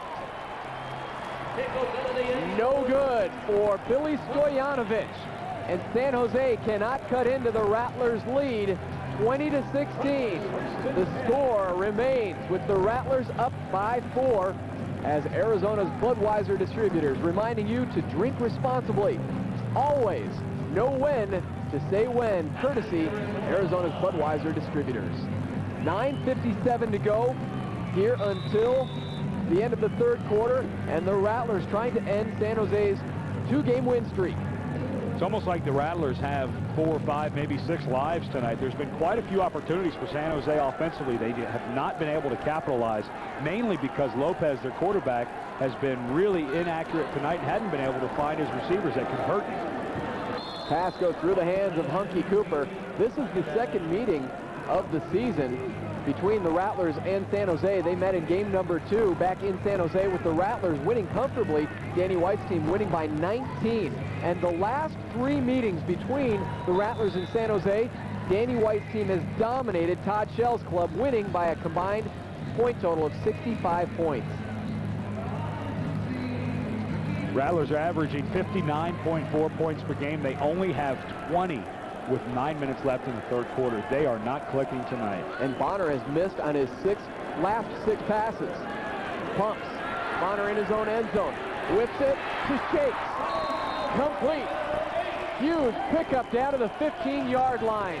So the drought ends for Cedric Bonner, Calvin Schexnayder, and the Rattler offense.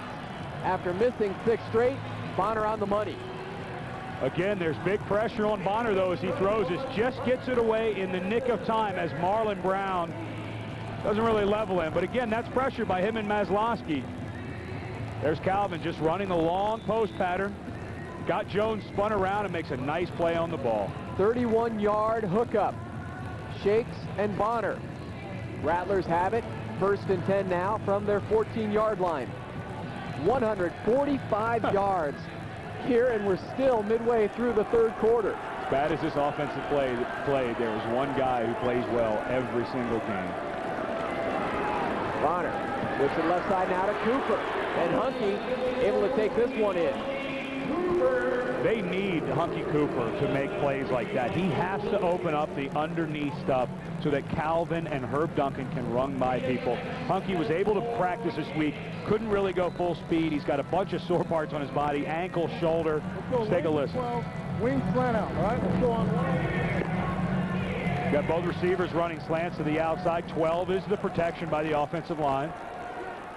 And we'll continue to listen with Hunky Cooper on a wireless mic.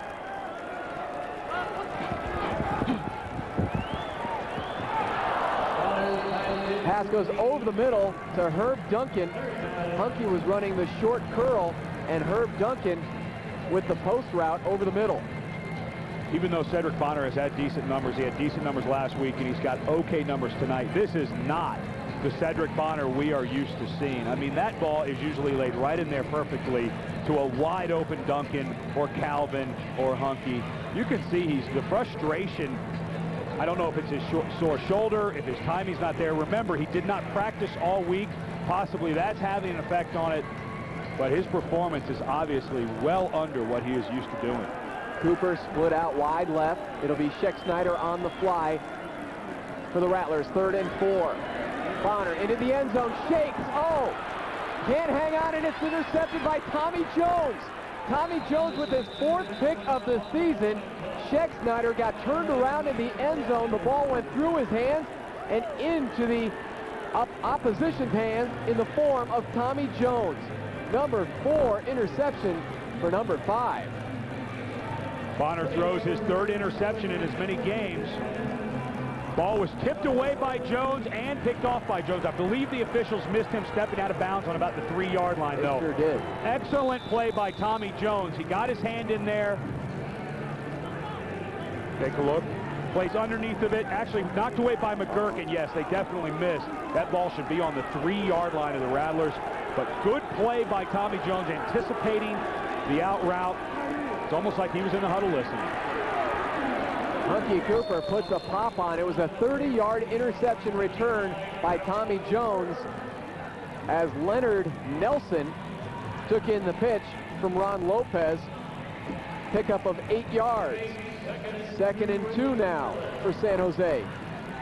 This offensive line of San Jose, not known for their blocking, most of them defensive linemen. But the blocking there was actually by Melvin Phillips, the big wide receiver, 6'6", 210, took on Tony Henderson, the defensive end, and won that battle. The ball's loose. There's a scramble. Did the Rattlers come up with it? Leonard Nelson could not hang on to the pitch. And it's a tug of war. San Jose comes back up with the ball. Leonard Nelson able to recover his own fumble, though Joe Birch holding the ball as a trophy, but San Jose will maintain possession.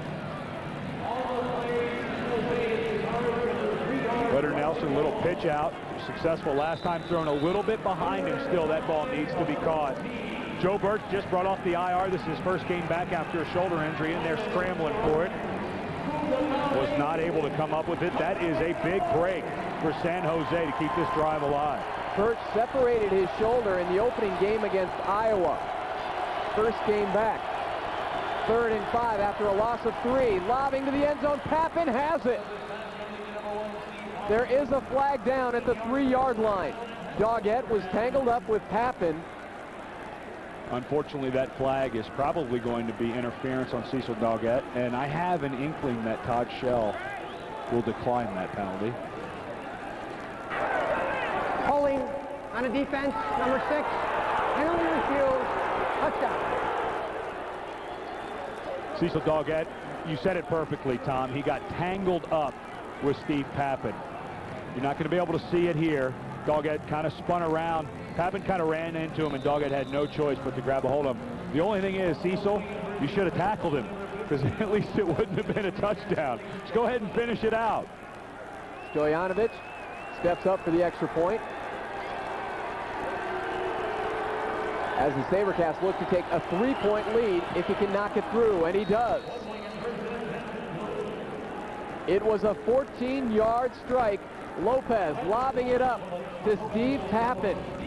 3 receptions and a touchdown tonight for number 1. Rattlers trailing by a field goal. Did you graduate today? What are you watching?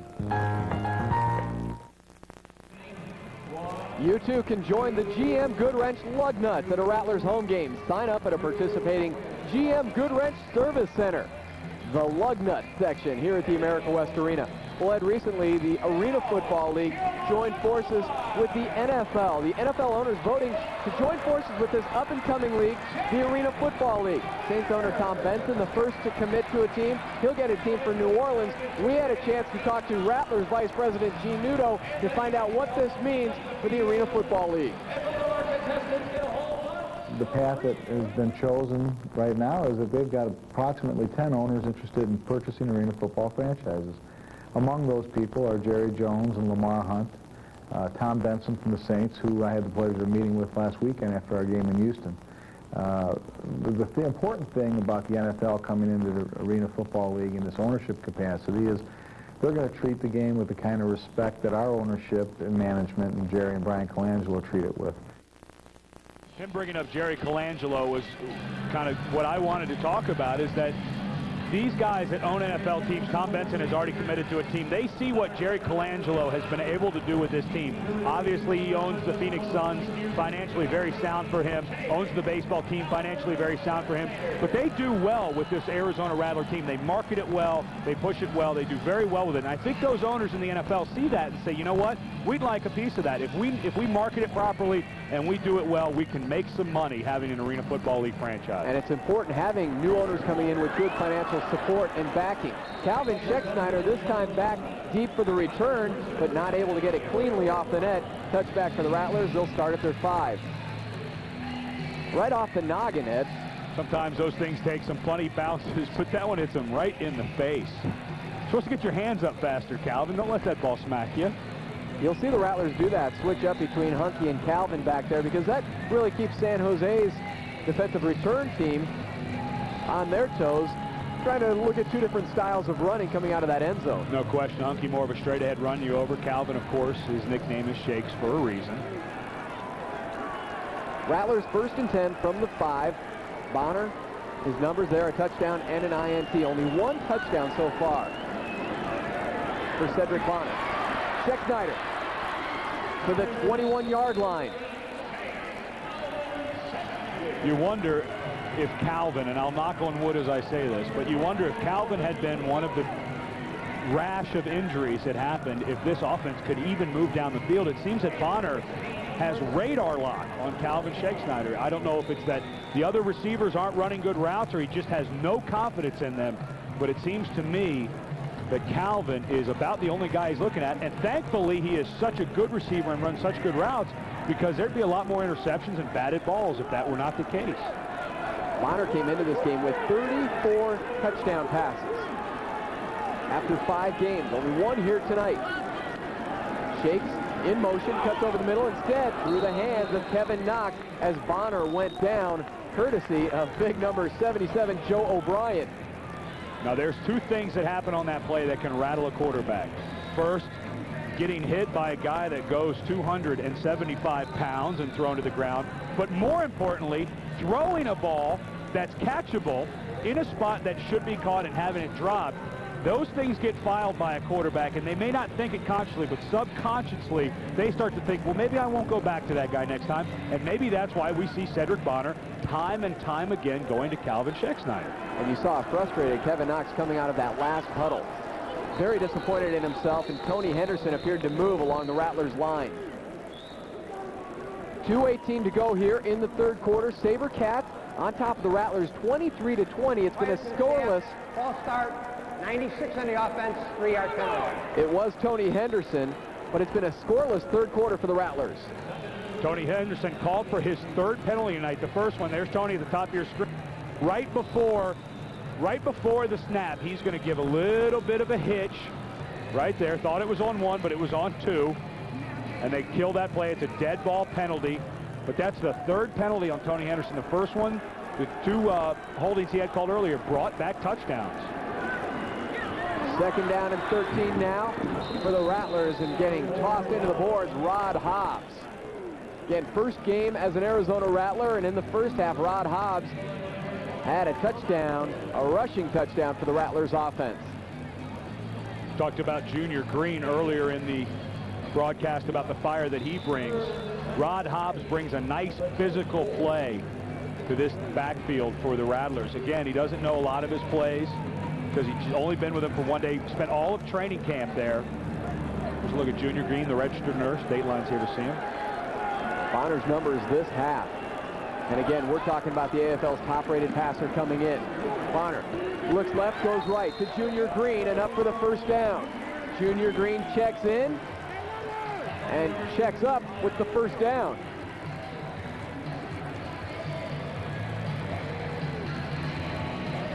Let's watch Bonner's eyes, see which direction. He's looking left, and comes back right. That's what you have to do as a quarterback to keep the defense honest. You get radar lock onto a guy like Calvin Scheck-Snyder, the defense, eventually they're going to figure it out. A great job by Ced to look left, come right, and throw it. As soon as you look right, you got to throw the ball. Junior Green, a good job of finding a spot and filling it. On 1st down, Bonner looking to the zone, shakes. The Rattlers strike again. First time in the 3rd quarter, and boy, was this timely.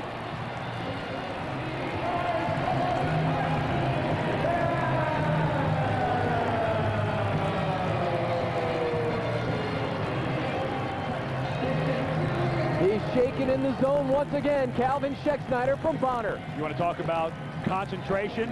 How about 2 guys trying to swat at the ball? Pat McGurk and Tommy Jones both had a shot at that. It went right between them, and Calvin kept his eye on it and got his hands on it. 15-yard touchdown connection. Bonner to Shakes, and the Rattlers reclaim the lead. 26-23. Time has run out here in the 3rd quarter. They scored. It took all of the third quarter for them to get in the end zone. I cannot remember the last time, going all the way back to last year, that they went through an entire quarter without scoring.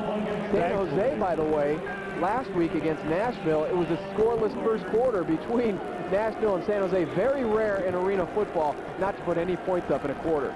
Kyle Fuller on for the extra point. And Lennar Holmes donates another $25 to Rattlers Charities.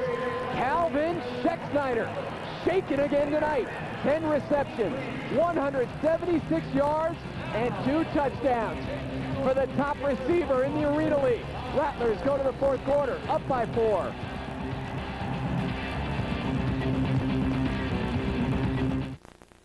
America West flies to towns of every size, all over the country.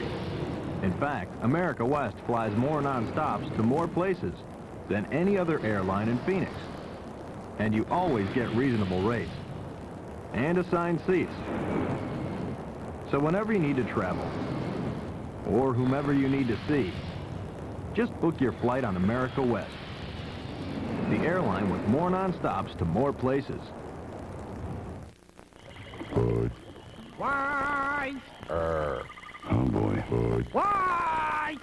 Why? Louie, What? just say the line. That's what I'm doing. No, you're not. You're going, why? These are my interpretations of the part. This isn't Shakespeare. You're replacing a stressed-out frog. Hey, Frankie, you know what they say? What? There are no small parts, only small lizards. Nobody says that. I do. I say it all the time. Bud. Lies. Bud. What? We wanted the new Dodge Intrepid to be so powerful, so nimble, so sleek and so slippery that it would fairly scream, "Drive me." Car and driver must have heard it because they drove it. Then they named Intrepid one of the best. Dodge Intrepid. We're changing everything. Again. Lease a well-equipped Intrepid for as low as $274 a month with bonus cash for select Dodge and competitive owners. When you pull into 76, Come on, move it, guys! you've got something in common with the drivers in NASCAR. Because for over 40 years, NASCAR has chosen 76 as their official fuel. And now there's 76 with new Pro Power. It's cleaner burning for more powerful performance on and off the track, no matter what you drive. Get the spirit of NASCAR. Get the spirit of 76. Here's your possession breakdown brought to you by Coca-Cola. You need a Coke because cheering is thirsty business. Rattlers go to 5 of 8 scores to possessions. Last week they were 7 of 14 scores to possessions. So a little better than last week, but still nowhere near where they need to be. They need to be somewhere around 8 of 10, 9 of 11 at the end of the game. And how about the play of Kyle Fuller? 3 of 3 on point afters, 2 of 3 field goals, and the only miss was a 63-yard attempt. Just getting underway here in the fourth quarter. Tom Leander along with Ed Cunningham. Dave Griffin on stats. Scott Rogers in the truck along with Dan Siekman and our whole WB61 crew bringing you tonight's Rattlers game. Kicking game of the Rattlers struggled really bad in the first couple of games and even into the third game when they brought Fuller in to start for the third game of the season. But he has really settled in and done a great job. Like you said, 2 of 3 on those field goals. But remember, the miss was 63 yards. I mean, that's an awful lot to ask of a kicker. They started with Michael Geary as their place kicker and may have found the answer in Kyle Fuller, local product out of Cactus High. Pappen taking in the reception and appears to be enough for the first down. So again, Ron Lopez not flashy, but keeping his team certainly in the hunt in this game on the road for San Jose.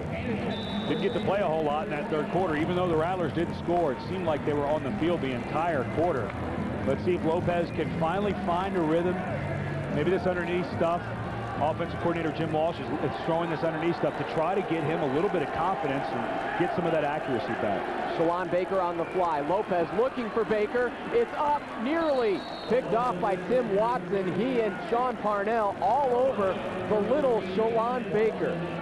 Only 5'6" goes Shalon Baker. Tim Watson was at safety in his 3 years that he spent in the NFL. Part of a fourth year, he also spent in the NFL as a safety. And you're going to see him play that safety position well. He came off of his man. He was playing cornerback on the right side. Came off to help Parnell, who got away with just a little bit of a bump there on Baker. Baker said his piece, too, to the official. Just a small nudge like that when you're running full speed can mean everything. Pappen drops it. Everybody saw it. Let's make sure the officials did. Yes, the one in the back. The back judge finally came running up, calling incomplete, because the two guys on the side were looking at each other like, I don't know. Did you see it? It bounced right back up into his arms. Ooh, that's close. The rule is both feet on the ground and possession of the ball. Yeah, it looked like a drop pass. It was a little closer than we originally thought from up here. So now it's 3rd and 10.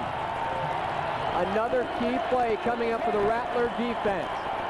And the defense, they have been the stars tonight. Flag down. Lopez throws one into the stands. But there is a flag down in the vicinity of the line of scrimmage. Rattlers players pointing towards San Jose.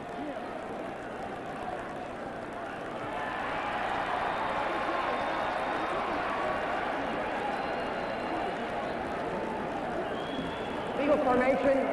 Tight end was covered by the wide receiver. Penalty decline. 4th down. That rule is when the guard goes up to the line of scrimmage, who's going to be the tight end, he raises his hand. He is now an eligible receiver, and a receiver on that side of the line of scrimmage cannot be on the line. He can't cover up the tight end. Big mental error by San Jose, although there was a miscommunication on the play. That was incomplete pass, but it forces them to kick a field goal.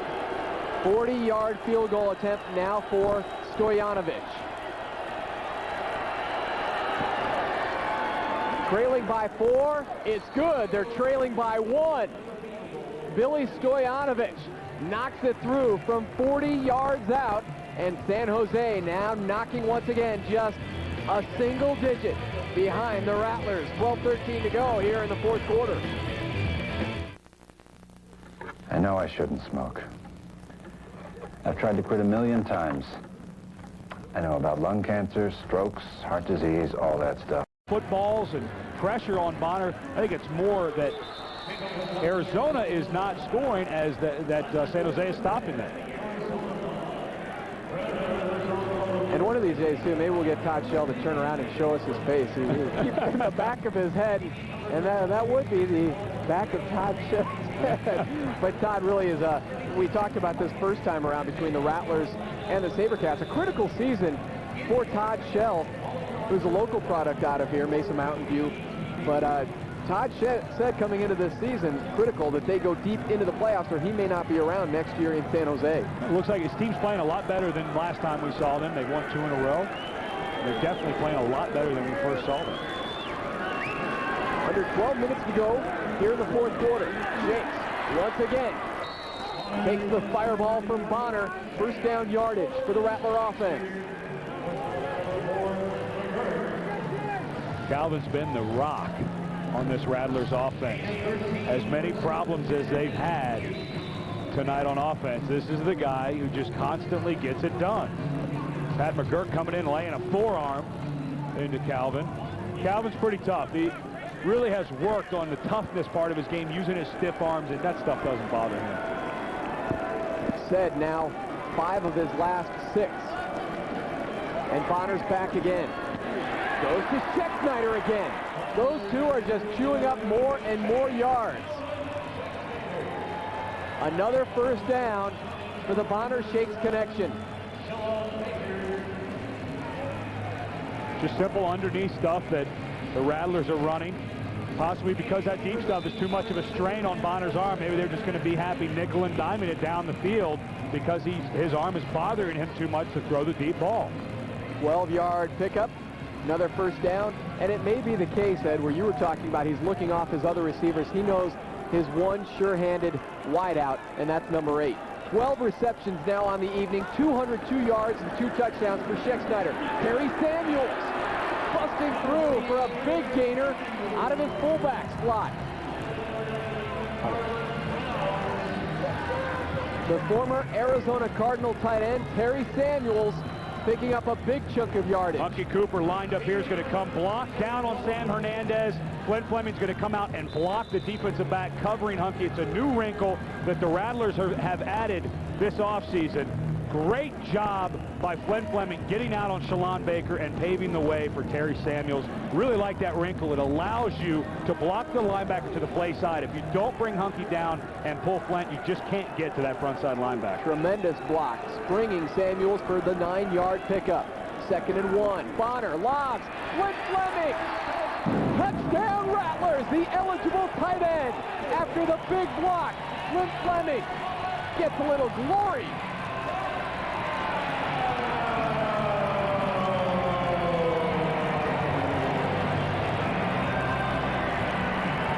Flint Fleming is the guard on the right side. He raised his hand as a tight end. He's going to flash and just run a simple go pattern. Sam Hernandez is going to have a free run at Bonner to the inside. Nobody covers Flint. 2 receivers that side. They flooded that side of the field. The defender had to make a choice, and Flint Fleming could not have picked a better time to have his 2nd touchdown of the season. That's a costly foot for Lennar Holmes. Kyle Fuller kicks it through, and Lennar Holmes coughs up another $25 to Rattler Charities. Flint Fleming, he had a touchdown reception earlier this year in Houston. He has number 2 on the season, and it's a biggie for the Rattlers as they extend their lead, 34-26.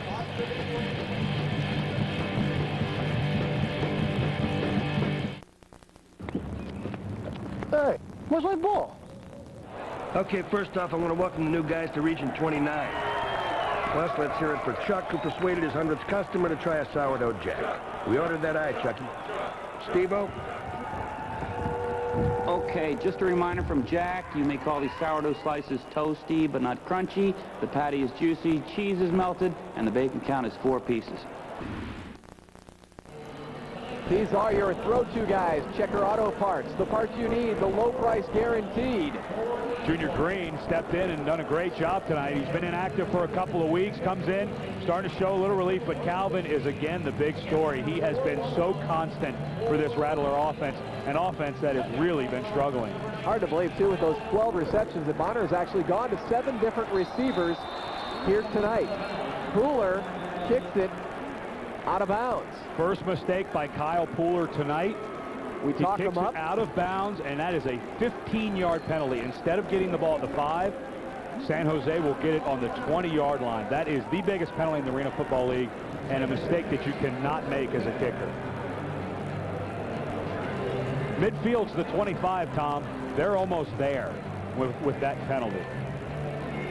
Again, touchback to the 5, 15-yard penalty to the 20, and San Jose takes over, trailing by 8. 8:49 to go here in the 4th quarter. San Jose with just 36 yards on offense this half. Lopez avoiding the Rattler rush. The ball's loose into the hands of Doggett. Will they give him the pick? No, it's getting waved off. But the Rattler secondary all over the pass attempt by Lopez. We've been talking about the offense all night and their struggles, but we have kind of forgotten about how well this defense is playing. Tony Henderson once again right in the face of Lopez. Lopez looking downfield, kind of desperation throw, looking for Melvin Phillips. And there's Johnny on the spot again, Cecil Doggett. Tried to plead his case for the interception, but we've talked about the offense. His defense has really stepped up and played well tonight. Doggett making a charge for our player of the game. Though Shakes has 12 receptions. This one complete. Past Herb Duncan goes Melvin Phillips. So they throw away from Cecil Doggett, and Melvin Phillips with a 15-yard pass play. Big fella, 6'6", 210 pounds. Herb Duncan gave him plenty of room off the line of scrimmage. They're going to allow that underneath stuff. The Rattlers are going to allow that underneath stuff as long as they don't get by them after they make the catch. That's key to slowing down this San Jose offense. Do not let their receivers get much yardage after the catch. Lopez, his 3rd start as the San Jose quarterback. Looking into the end zone, Melvin Phillips in and out of his hands, and there was Cecil Doggett. Oh, they dare tread in his vicinity. That's Cecil country over there, and Doggett once again solid on the coverage. Pretty good route by Melvin Phillips. Doggett doing everything he can trying to get back, but Phillips just drops that ball. You got to wonder, out of the corner of his left eye, he sees that Jack Daniels sign coming his way at about 17, 20 miles an hour. Got to wonder if old Jack put a scare into Melvin. That can't be fun, taking a header into those boards. I know Jack Daniels scares me. 6:35 to play. Lopez over the middle. Incomplete. Kyle Geary, the intended receiver. Tim Watson on the coverage. Ron Lopez came into this game with 2 starts, 6 touchdown passes in each of those 2 starts. But the Rattlers' defensive secondary really frustrating Lopez tonight. Lopez just doesn't seem to be able to deliver the ball in the right spots. Kyle Geary was wide open. He throws that ball down and outside, and the frustration is very apparent.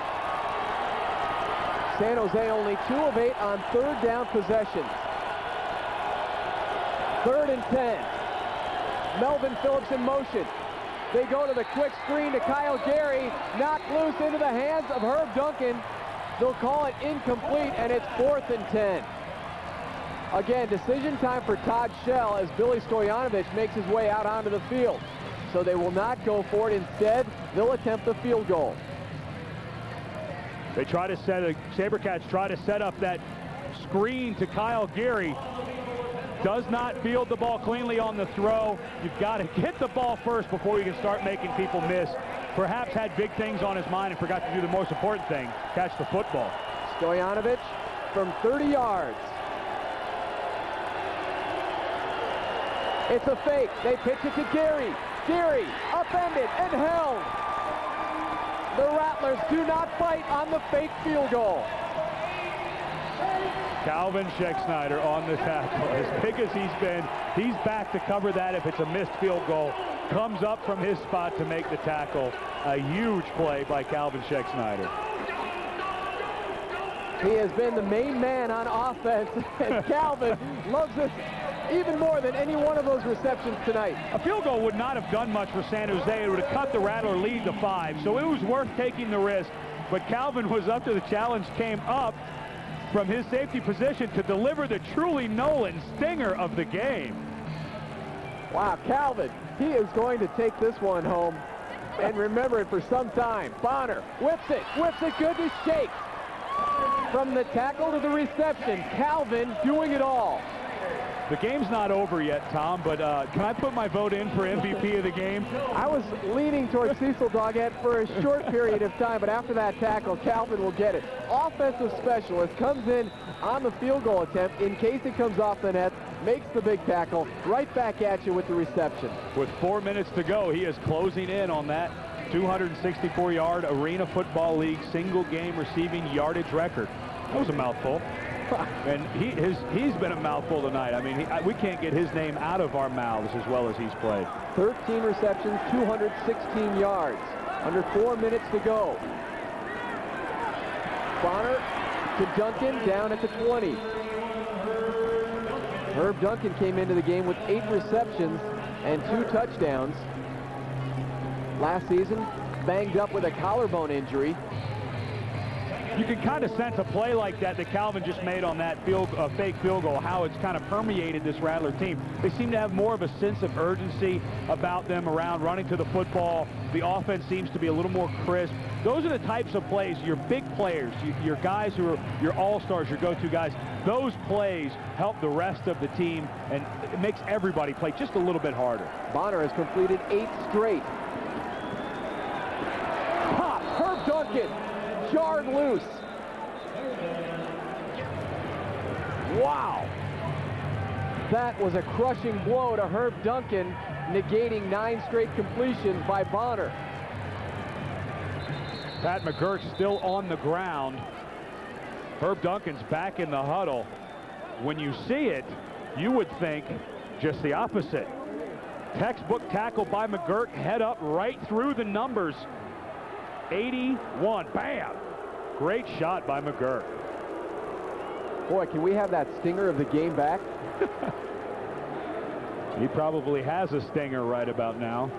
Pat McGurk, and he is one of the tougher players in arena football. Fifth-year player out of Cal Poly San Luis Obispo, and when he's down on the turf, there is something wrong. Next TV game here on the WB, this Thursday, June 11th, Rattlers travel to God's country, Portland, Oregon, to take on the Forest Dragons, and we'll come your way on Thursday at 7 o'clock, right here on the WB.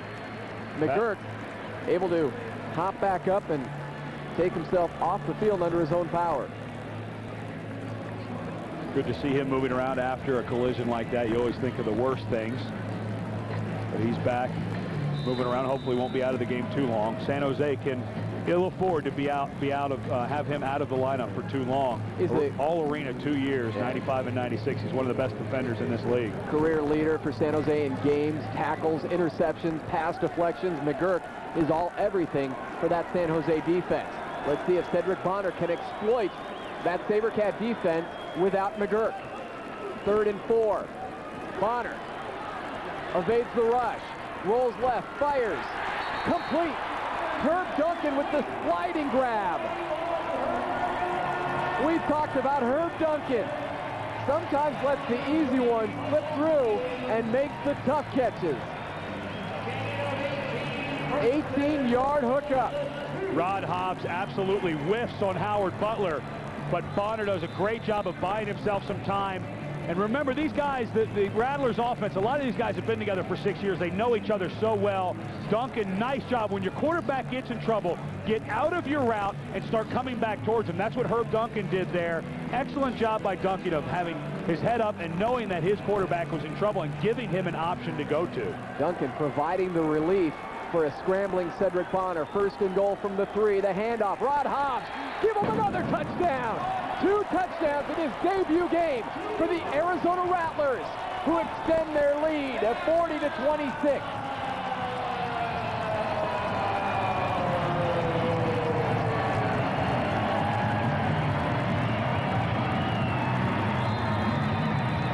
They should just call this play no mystery. Everybody block straight ahead, and we're going to send a 240-pound fullback right at you. You have an unblocked linebacker to the side of the play, but it doesn't matter. You get that much mass moving forward. Good push by the offensive line, and let that big fella just run right up your backside into the end zone. 2-yard touchdown rush for Rod Hobbs, his 2nd touchdown of the night, and the Rattlers up by 14. He'll go for the extra point, Kyle Pooler. He has been perfect on his PATs here tonight. Very important PAT to put them up by 15. And Lennar Holmes donates another $25 to Rattler Charities. Arizona with 1 minute to go here in the 4th quarter. 41-26 over San Jose.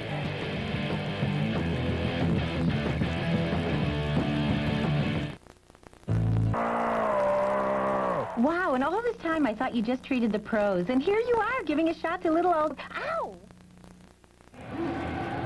Subway's game summary. Subway, the way a sandwich should be.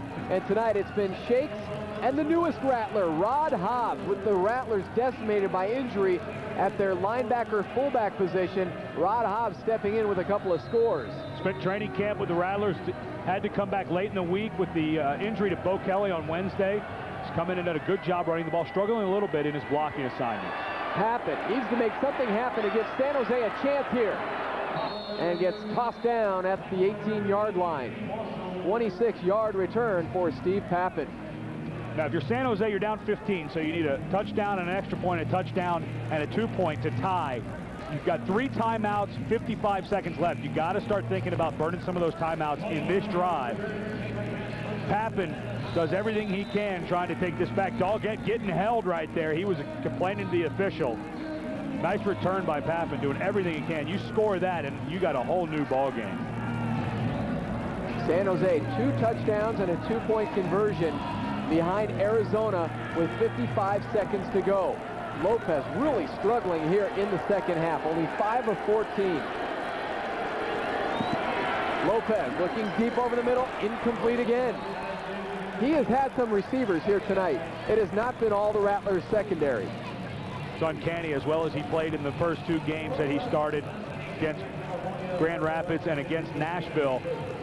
Great numbers, and his accuracy was not this bad. I mean, there wasn't a whole lot of pressure on that play. He just simply overthrew that ball. Not the best night for Ron Lopez in his short starting career for the San Jose SaberCats.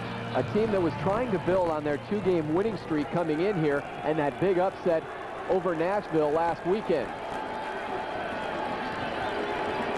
Lopez again way off the mark. Not even close to Tyrone Peace. But making some fans happy there behind the Rattler bench. You know, I wonder why Jared Brown, the backup quarterback for San Jose, you see him right next to Todd Shell, number 11, right there with his hat on backwards. Makes me wonder why he's not in the game. Came in the first game against Arizona and threw 5 touchdowns with no interceptions. I don't understand why he has not been put in the ball game with Lopez struggling as bad as he has struggled. Last time the Rattlers took on San Jose, Cream Morris was their starting quarterback. He's long gone now. It was Jared Brown who stepped in, filled in admirably, but Lopez going the distance. Pressure, drilled, fumble, Hobbs, Terry Samuels into the end zone. Jamie Washell with the stick. And it's another new Rattler on the roster, Terry Samuels, scooping it up and going into the zone for 6 more, and the Rattlers putting this one in the icebox. These are the types of plays that you build on for the rest of the season. Great closing speed by Jamie Washell. Wisely knocks the arm down of Lopez, and the ball comes out. Terry Samuels, Johnny on the spot. That's a gimme, Terry. Give all the credit to Jamie Washell. Heads up play by Terry to pick that one up. Scoop and score is what they call that. He was scooping and scoring. He had nobody in front of him. Terry Samuels going the 16 yards for the touchdown. Cooler, another $25 to Rattler Charities, courtesy Lennar Homes. Jamie Washell putting the pop on Ron Lopez and the capper on this Rattler victory with 37 seconds left to go. He exploded on Ron Lopez, knocked the ball out with his right arm, drags it across the arm. And there's Terry Samuels. Big night for Terry. He's been fighting on the chop to play all season long. Finally gets his chance and comes up big at the end of this ball game. Terry Samuels, what a great time for him to score too, because Terry Samuels is another one of the players that Dateline NBC is focusing in on tonight. He's a DJ at a Christian radio station. So they followed Samuels at the radio station, Junior Green at Good Samaritan Hospital, and Cedric Bonner, who works here in the ticket office for the Rattlers. And Terry Samuels able to scoop one up, take it in for 6. We'll be watching that on NBC coming up here in the next week. Taco Bell and the Arizona Rattlers host the first ever Rattlers Rally Saturday, June 27th from 1 to 4 p.m. right here at the America West Arena. This free event features interactive games, player clinics, and autograph opportunities. Bring a Gordita wrapper from Taco Bell and receive a free Rattlers mini football. Call 514-8300 for more information. Happen? Can't track it down? Goes into those best seats in the house. And we got to do a broadcast. I'm going to put the pitch in right here. Dan Seekman, our director. Scott Rogers, our producer. We want our next broadcast coming at you from the best seats in the house. The couch. Just give us a few monitors. Tom, stick us in the corner. A couple beverages. I'm going to have to call Mapes on that. I'm going to have to go, no way. I'm not sitting that close to the action. I like my little perch up here where nobody can come flying into my lap. No balls bouncing into... Oh, what a catch! There you go. And you see not only the best seat in the house, but he gets a free football for his efforts. Rattlers outscoring San Jose 21-3 here in the fourth quarter. Sean Parnell drops the easy pick. Oh, Cecil's giving him an earful. This is just what the doctor ordered. It really is for these Arizona Rattlers. Their defense has taken so much hammering. Had a chat with Doug Kay, the defensive coordinator, this week, and he's just sick at how things have gone. But defensively, they've really stepped up tonight. Parnell, great job reading that pass intended for Pappin, and you're right, Tom. He's going to remember that one tonight. Even though they've got the great victory, and it helps a lot of the wounds, heal a lot of the wounds that they've had from this week, the passing of Milton Vaughn, a lot of the injuries. A victory like this really helps get your chin up. But Sean Parnell will not forget that he dropped that easy interception. Jared Brown, your guy, is now into the ball game and completes it at the 15-yard line. He's not my guy. I was just wondering why he hadn't been put in the game early. I mean, he's a great quarterback, was a really good college quarterback, threw for over 5,500 yards in junior college, just 2 years of junior college, which makes you wonder why he wasn't in the game a little earlier. Played college ball at UNLV with Randy Gatewood. Brown back again, steps up, nearly beheaded by Darren Kenny, and now finally taken down by Terry Samuels and a host of other Rattlers. Tony Henderson also in on that stop. Next home game for the Rattlers, they'll be back here at the America West Arena Saturday, June 20th, as they meet the always tough Orlando Predators. Be among the first 8,500 fans, and you get an Arizona Rattlers drink koozie from the Arizona Department of Health Services. What exactly is a drink koozie? I guess you have to show up to find out. Good seats still available. Call 514-TD-TD. I think the Z is supposed to be an L. I think it's a coolie. Isn't that a coolie? You know, a little thing you put around your drink, your beverage, soda. You'll have to talk to our dictionary man back there in graphic control. I would bet 10 to 1 that koozie is not in Webster's. Just I'm going out on a limb here. Tony Henderson, Darren Kenny, and after this game is over, 7 seconds left to go, you will see the entire Rattlers team down on the field at midfield taking a knee in honor of Milton Vaughn. And how appropriate that there are 7 seconds left for this game. It was a tribute game for number 7, Milton Vaughn. Jared Brown goes down, and that's it. The Arizona Rattlers back in the win column. After a brief setback to the Florida Bobcats, the distractions, the tragedy, and the terrible loss of one of their former teammates, the injuries, all of it added together, this team was able to suck it up here tonight and pull out a big win against their Western Division rival, the San Jose SaberCats. We saw a little bit of Terry Samuels, some Rod Hobbs, the new faces stepping in lieu of the injuries. Cedric Bonner again, another big game. Calvin Schexnayder putting up the huge numbers, though, as the main offensive threat. The story tonight, though, Tom, was the defense. Great numbers by Calvin. Cedric Bonner didn't play up to his level, but the story was the defense. You get 2 sacks late in the game. One of them by Jamie Washell turns into a defensive touchdown. This is the type of play that the defense needs to ride for the rest of the season. Big hits, knock the ball loose, great coverage down the field, get the ball for the offense. They need to build on this type of effort tonight. And there go the players taking a knee at midfield. This is a sweet, sweet victory, but we all know who is on their minds right now, joined by some of the San Jose SaberCats, but a touching moment for the Arizona Rattlers as they remember number 7, Milton Vaughn, here tonight. As tough as it was tonight to focus on the football game, the Rattlers did that. Now's the time when you take a moment to reflect. Losing a teammate like that, and really for him, this win tonight was for him, and you know that that's what they were talking about. And as they're in prayer talking about Milton Vaughn, you know they're happy about the win, but their minds can now go back and reflect on what kind of man Milton Vaughn was. It was an emotional memorial service yesterday. Hunky Cooper, Calvin Schexnayder, Cedric Bonner, those that stood up with words of praise for Milton Vaughn. He will forever be in our minds and in our hearts. It's unusual, Tom, in the Arena League that a team is kept together for this long. There's such a revolving door of talent, bringing players in, guys leaving to go to NFL, Europe, to the CFL. But the Rattlers really have a core of players that have been here for 4, 5, and 6 years, and they were all around Milton Vaughn. They knew him. Milton was around even after he got sick, was around working here. They're all very close. And it's really a tribute to Danny White, the head coach, Gene Nudo, the vice president of player personnel, being able to keep these guys around. And that's why they feel so strongly, because they were teammates with this guy for a long time.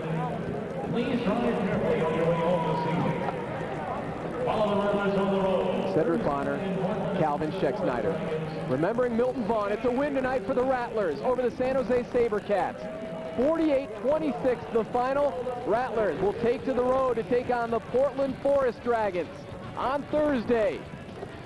They increase their record to 5-1 on the season. San Jose falls to 2-4. On Walker, he is the world's deadliest assassin. One man did this. If I'm gonna get him, I'm gonna need your help, Walker. His identity is an enigma. Why is he in Dallas? The question isn't why, Trevette, it's who. And his objective... We've got less than 48 hours to stop him. We haven't got a bloody thing. ...is to repeat history. The president here? Yes, sir. Why weren't we told about this? On next, Walker, Texas Ranger. Too easy. Tonight at 10 on WB61 and Cox Cable Channel 6. On the next Pensacola Wings of Gold. Do you have any idea what's really involved here? I can take a pretty good guess. Espionage. The government accuses Lieutenant Conaway of spying. He's trafficking in military... You can bank on, but only for a limited time. See the friendly Dodge dealer near you. Arizona Rattlers football was brought to you by the Gila River Casinos. Winners go where jackpots flow. AirTouch Cellular. Call 1-800-AirTouch. Bud Light. If you want great taste that won't fill you up and never lets you down, make it a Bud Light. The Room Store, where they put it all together and save you more at the Room Store. Cox Communications. America West Airlines, the official airline of your Arizona Rattlers. Checker Auto Parts, for the parts you need at a low price guaranteed. Taco Bell. Viva Gorditas. And by St. Luke's Medical Center. 48-26, the final count here at the America West Arena.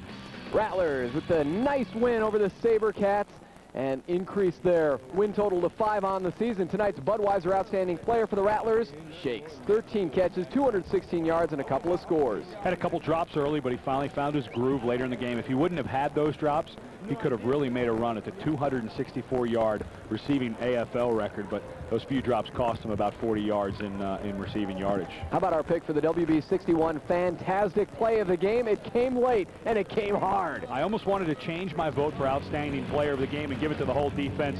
Guys like Jamie Washell and Terry Samuels, they brought the heat to the San Jose offense all night long. What a great job by this defense, and that's just the medicine the doctor ordered. Great job by Shakes, the Rattlers defense, and our WB61 crew, including producer Scott Rogers, director Dan Siekman, for Ed Cunningham, Tom Leander saying so long from the America West Arena, where life does roll on, but Milton Vaughn will forever be with the Rattlers.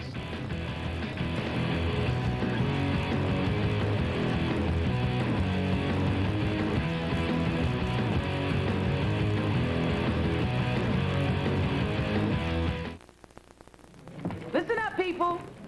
I just want to thank y'all for doing such a good job this year.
To take on the Portland Forest Dragons.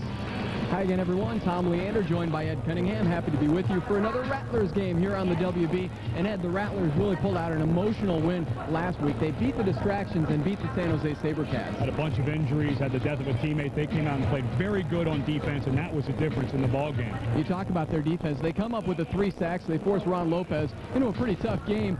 And when you talk about the defensive secondary, you have to start with Cecil Doggett. Doggett was huge all night. He had 4 pass breakups on the night, and he drew tough duty. He had to cover Steve Papp in the Arena Football League's #1 all-purpose yardage guy. All right, Cecil, we know you're the man on defense, so it's kind of surprising when Calvin Schexnayder chips in. He was back to receive the missed field goal, and he came up from the safety spot and made a huge tackle. How about Jamie Washell blindsiding Lopez, Terry Samuels with the scoop and the score. They took Terry Samuels off the shelf, dusted him off, and he scored 6 points for the Rattlers in his first game. Now, we see Calvin Schexnayder on defense, but of course, it's his offense that has everybody in the league talking, and I don't think there's anybody better in the AFL at catching passes than Calvin Schexnayder, kind of the AFL version of Jerry Rice. The reason he is so good, Tom, is that he comes out of the break quicker than anybody in the league. There's not a defensive back in this league that can cover him one-on-one. And every week, his goal is to have an MVP-type game. When I'm practicing on the field, whether it's on the game, I always push the limit, not to what I can do, but what I can't do. And, you know, as long as I keep trying and, you know, striving for that, you know, that extra performance, then, you know, something good's going to happen, whether it be MVP or not. Shakes and company tonight taking on the Portland Forest Dragons. Now, this is a franchise that's really struggled. It seemed to be that they were out of the Forest starting 3-1, but then they lose 2 in a row. Stan Brock's really struggled on, his team has really struggled on offense, and they're changing quarterbacks tonight, making things more simple, and that could be a big help for them. Their new quarterback is Jason Stiles. He'll be looking at 2 targets in particular, Ryan Benjamin and Orlandi Gadsden. Benjamin, #2 in the AFL all-purpose yards. Had a huge game against the Rattlers last year. He took one back for a touchdown. They will have their eye on him tonight. Gadsden, nice size. Big guy, 6'3", 217 pounds. He hadn't played arena football ever. Saw the field for the first time against Albany. Looks like he's been playing it his whole life. Ryan Benjamin, Orlandi Gadsden. We'll talk more about them and the quarterback change as we get set for the kickoff. It's the Rattlers and the Forest Dragons. We'll kick things off from the Rose City right after this on the WB.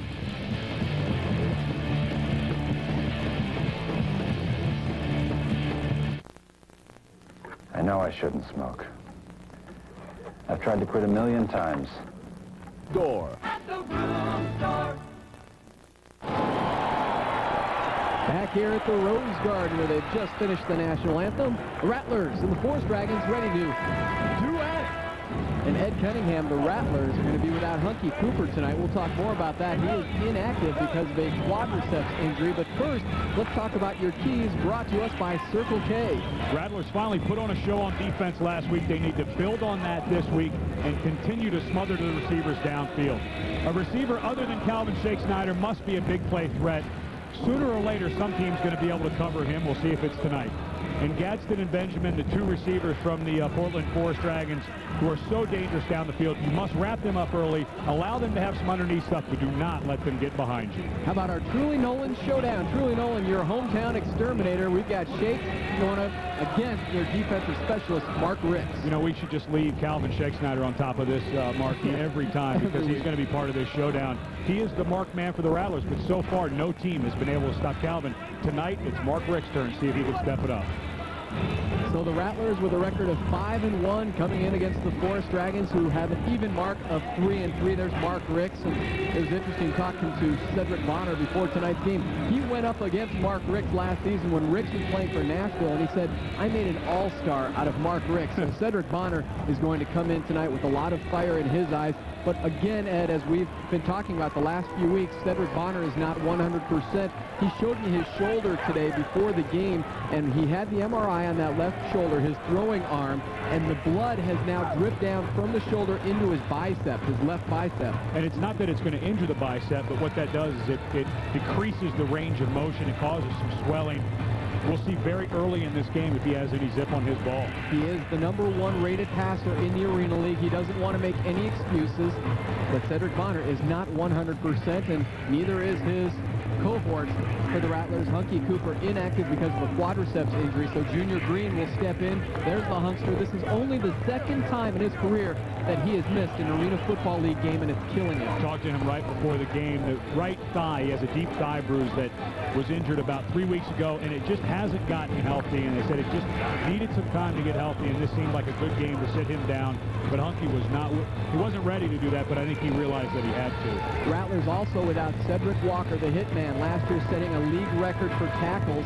Cedric, I know, is watching tonight's game from his hospital bed. He's recovering from knee surgery and also a blood clot in his lung. We are told he is progressing very well. And Cedric, if you're watching, we say, hey, the team is thinking about you, and we hope you have a speedy recovery, not just from that knee injury, but also from the blood clot in the lung. Stan Brock, the head coach for the Forest Dragons in his second season, and we were here in Portland last season for his debut game when the Rattlers took on Stan Brock in Portland, and he said before the game he was totally unprepared to be a head coach in this league. He feels much more comfortable, but last season it was the Rattlers winning 49-30 in his debut game. He's made a few changes in the last couple of weeks. They've simplified the offense. He's moved some people around, benched a few people. He said maybe as a wake-up call to some of his players. Stan played a long time in the NFL. He played in 234 games, 13 years with the New Orleans Saints and 3 years with the San Diego Chargers. So he's been around a lot of good winning football and some tough and some losing football as well. So he knows what it takes to shake some things up. And likewise for Danny White, 7th season, 62-29. That's a 68% winning percentage for the head coach of the Rattlers. Kyle Fuller ready to kick things off. Tonight's kickoff brought to you by Brewery Fresh Budweiser. Fuller's kick goes deep, hits off the crossbar into the hands of Orlandi Gadsden, and he's set down at the 1-yard line. On the stop, Junior Green. He is Mr. Special of the special teams. Junior Green getting down awfully quick. He brought a lot of fire to that defensive backfield last week against San Jose. Here's just great hustle. Once that ball comes off the net, it's live. Gadsden had no chance whatsoever to get that ball upfield as Junior Green put a lick right in his face. We mentioned a quarterbacking change here in Portland. Their starting quarterback, James Guidry, out with an assortment of injuries, and he's replaced by his backup, Jason Stiles, 6'3", 210, second year out of Western Washington. He takes over. They mark it at the 2-yard line. Portland, first play from scrimmage. Stiles up to Orlandi Gadsden. He's over midfield and taken down by Tim Watson. Nice touch pass by Jason Stiles into the hands of their leading receiver. They call him Gadzilla, Orlandi Gadsden. Mistake by Tim Watson as he just continued to run with the receiver, never looked back at the ball, was actually in pretty good position to possibly turn around and knock that away, but never got his head around to look for the ball. The receiver will tell you when the ball's coming. You just have to be ready to turn around and play it. 1st and 10 now for the Forest Dragons at the Rattlers 20. In motion is Brian Green. Stiles pass batted at the line of scrimmage. I believe that was Tom Gibson with his hand in the air. Tom Gibson getting the start tonight for the Rattlers. Just underway here in the Rose City. The offense for the Portland Forest Dragons brought to you by your Arizona Dodge dealers. Ryan Benjamin, as we mentioned, number 2 in the Arena League in all-purpose yards. Brian Green, 3rd leading receiver on the ball club, Mr. All-Purpose for Portland. Brian Green, kind of the guy they like to use in the underneath routes. Stiles looking again left side, and it's batted down once again by the Rattlers front line.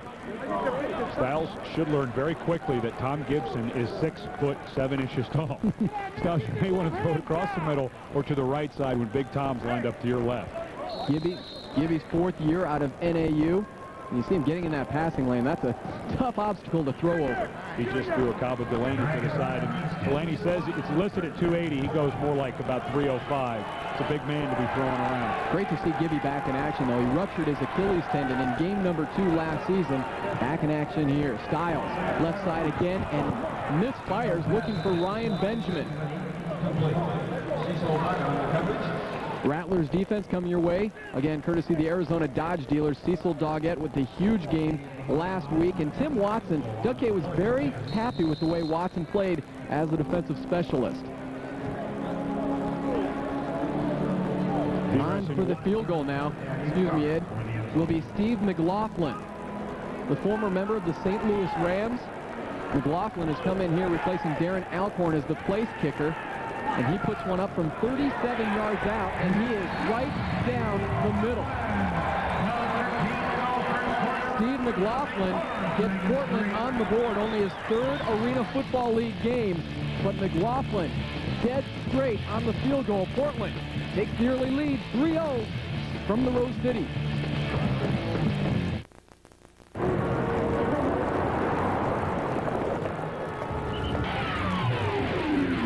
Just get along. Air touch. It could change your life. Take me to the river where the jackpots flow. Take me to the river where the winners go.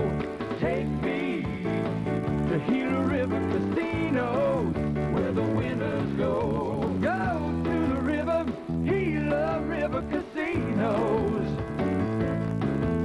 Go to the river, Gila River Casinos. Lennar Homes offers convenient valley-wide communities from the 90s to 180s. Discover the value advantage of Lennar Homes. And Portland up early 3-0 on the Rattlers, scoring on a 35-yard field goal by that man, Steve McLaughlin. Third-round pick of the St. Louis Rams, 1995, and that's almost unheard of for a field goal kicker to go that high in the draft, but it didn't pan out for McLaughlin, who then went on to play with the Ravens and Falcons. Calvin Scheck-Snyder returning kicks with Hunky out, and he gets it to the 14-yard line. Be interesting to watch tonight because Calvin will be the main return man. They use him as kind of a change-up when Hunky's, when they need to get Hunky some rest. It'll be fun to watch Calvin see if he can break a long one tonight.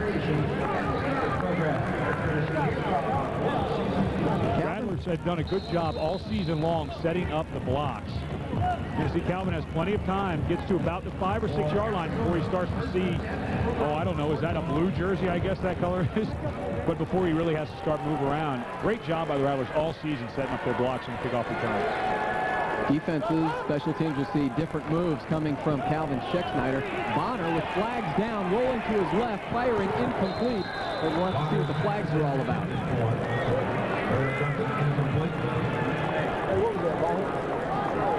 Rattlers offense behind Cedric Bonner, averaging 57 points a game, #1 in the Arena League. As we have Arizona, the procedure. nose guard, shading, not lined up, head on the center. He said Arizona, but pointed to Portland. And seen as Arizona's on offense, I don't think they have a nose guard in the game. Pretty much a defensive position.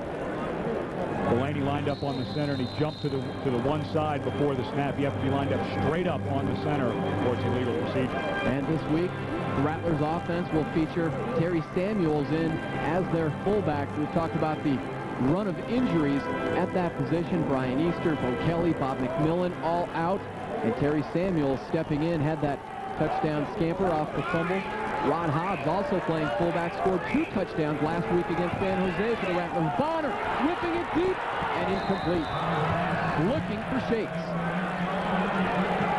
Defense led by that man, Mark Ricks. Tied with Brian Green, 3 interceptions this season, and Ricks will be shadowing Calvin Scheck-Snyder. Good job by Ricks down the field. Did not give Calvin too much space. Calvin had him beat just a little bit. Good to see Bonner able to get some air under that ball, though. Ricks, as I mentioned, played for Nashville last season, led them with 5 interceptions and 13 pass breakups. Second down now for Bonner and the Rattler offense. Complete. Junior Green drilled there at the 22-yard line in extracurriculars from Mark Ricks. Rattlers and Mark Ricks, they don't make a nice combination. They are not on friendly terms. They weren't in Nashville, and they haven't begun matters here in friendly fashion. You got to figure the defensive coordinator, Mike Church of the Forest Dragons, had a long talk with Ricks this week, told him what kind of game he wanted. A great tackle by Ricks, but a big pickup for the Rattlers. They found themselves in 3rd and 1. Junior Green bringing that energy, that AFL experience, having played with Charlotte and the Mass Marauders. 3rd down and 1 for Bonner. And the Rattler offense. Shakes will be in motion. Rattlers trailing 3-0 here in the first quarter. Pitch to Samuels. He's going to be hit for a loss. A loss of 3 yards on the pitch play to Samuels. And the Rattlers stymied in their first possession. It'll be 4th down. Well, toss sweep by the Rattlers. Mark Ricks, number 17, is going to come up from his defensive back position. Kind of cheating. He was lined up on one of the receivers, slashed in when they threw the toss pitch. That's something that the Rattlers will look at later in the game to possibly start picking on him with some play fakes. I thought Kyle Pooler might come on for the long field goal attempt instead. Danny White going for it on 4th and 3. Bonner going to Shakes. Incomplete. Calvin had a little move on Ricks. Tried to free himself. There is a flag down, though, at the 21-yard line. Ricks, though, right on top of it, didn't bite on the hesitation move. Offsides, though, against Portland. Travis McDonald, number 44, the linebacker, was coming on a blitz. He has to stay behind the feet of the defensive line. When you break the feet of the defensive line, 44 on the right of your screen, so he gets that little stutter step right there. He's not allowed to break the feet of the defensive lineman. He has to be behind those, and that's the penalty. Travis McDonald, who just this week came back from a tryout with the Denver Broncos. Stan Brock, the head coach, really advocating the players possibly entertaining thoughts of playing in the NFL, encouraging them for those tryouts. 4th and inches for the Rattlers. They get another crack at it. Samuels still going, bounces into a host of players and finds open range out on the left block. Great second effort by Terry Samuels, and the Rattlers' drive continues. Mark Tucker, former All-American at USC, was a great job. This play is supposed to go in between him and the center, but Tucker takes his guy and turns him inside. Samuel sees that he was a running back at Kentucky his first 2 years, led the Wildcats in rushing his freshman and sophomore years, but Mark Tucker, a great second effort to turn Delaney in and let Samuels bounce to the outside for the big game. And Samuels, a teammate of Mark Ricks with the Nashville Cats last season. 1st and 10 for Bonner and the Rattlers at the 16. Pitch play now right side goes Terry Samuels, and he bowls forward for a pickup of close to 3 or 4 yards. And interesting here, Ed, because coming into this game, Portland had the number 2 rushing team in the league. They were the team that liked to put it on the ground, but we've seen a lot of action. Bonner handing off to his fullback, Terry Samuels. Unfortunately, in this league, Danny White will tell you, as well as Cedric Bonner, this is not a running league. This is not the Big Ten. This is the Arena Football League. You've got to be able to throw the ball, but Danny's not afraid to run the toss sweep, especially when he gets down in the red area inside the 8-yard line. Likes to run that toss sweep. They'll give him 4 yards, 2nd and 6 from the 12. Shakes on the fly. Bonner whips it good to Herb Duncan inside the 5-yard line, down at the 3. Taken down there by James Fuller, and a flag down at the 12-yard line. The line of scrimmage. Herb Duncan flashing. 77. In and out goes Mr. Official with this wireless microphone, but it is offside against Chuck Reed of the Forest Dragons. Well, now we know why Portland, Glebe 77, Chuck Reed was just lined up in the neutral zone. He didn't flinch, but now we know why Portland is the most penalized team in the Arena Football League. Little things like that, little middle errors, just lining up offsides. I mean, just look down at the football, and you know you've got to be on the other side of it. 1st and goal from the 3. Samuels gets into the zone. Terry Samuels pounds in 6 as Scheck-Snyder and Mark Ricks going at it in the back of the end zone. Terry Samuels, a busy man on this drive for the Rattlers, and he cranks open the 6-pack here. Watch number 10 on the right side of your screen. Fleming gets his hands inside number 93, Tom Briggs, and just turns his shoulders. What a great job by Fleming. Offensive lineman, you're taught you have to get your hands inside of the defensive player and get them turned. Excellent job by Flint. Kyle Pooler on for the point after, as the Rattlers try to make it a 7-3 lead here in the first quarter, but it's blocked. Blocked at the line of scrimmage. And the Rattlers will have to settle for a 6-3 advantage on the Forest Dragons. But in their first possession, they ate it up. The ground attack led by Terry Samuels. Rattlers leading the Forest Dragons with 6:02 to go in the first quarter.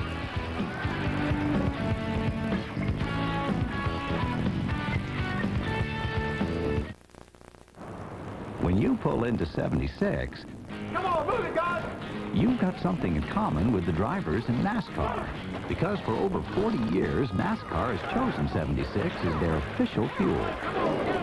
And now they're 76 with new Pro Power. It's cleaner burning for more powerful performance on and off the track, no matter what you drive. Get the spirit of NASCAR. Get the spirit of 76. Can we enhance performance by simply moving a battery?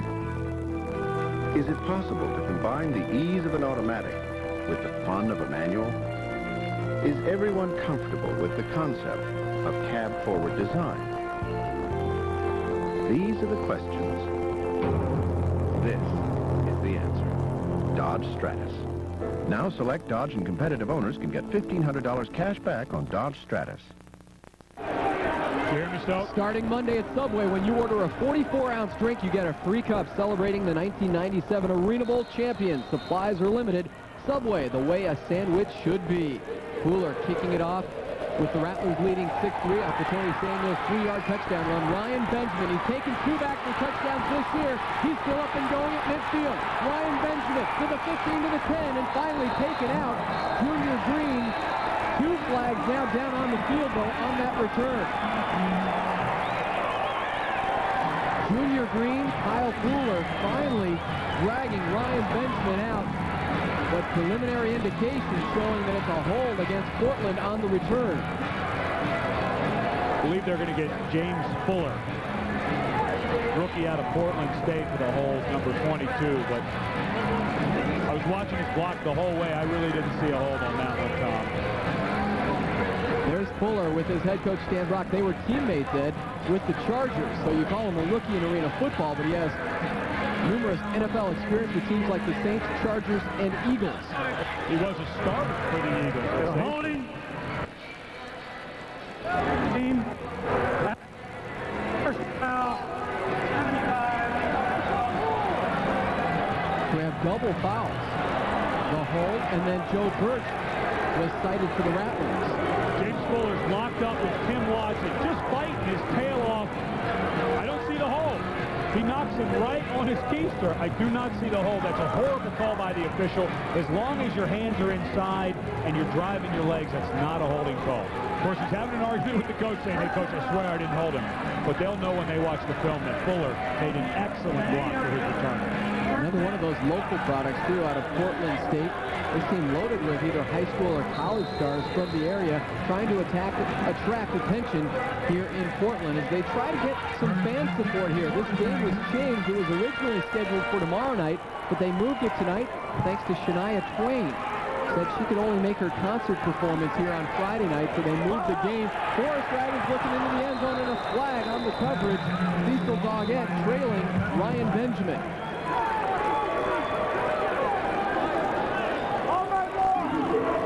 Great pressure by Joe Birch. He's going to run right through the center and throw him into the lap of the quarterback. See the pocket collapsing. Jamie Washell getting in on the action. Had a huge game last week.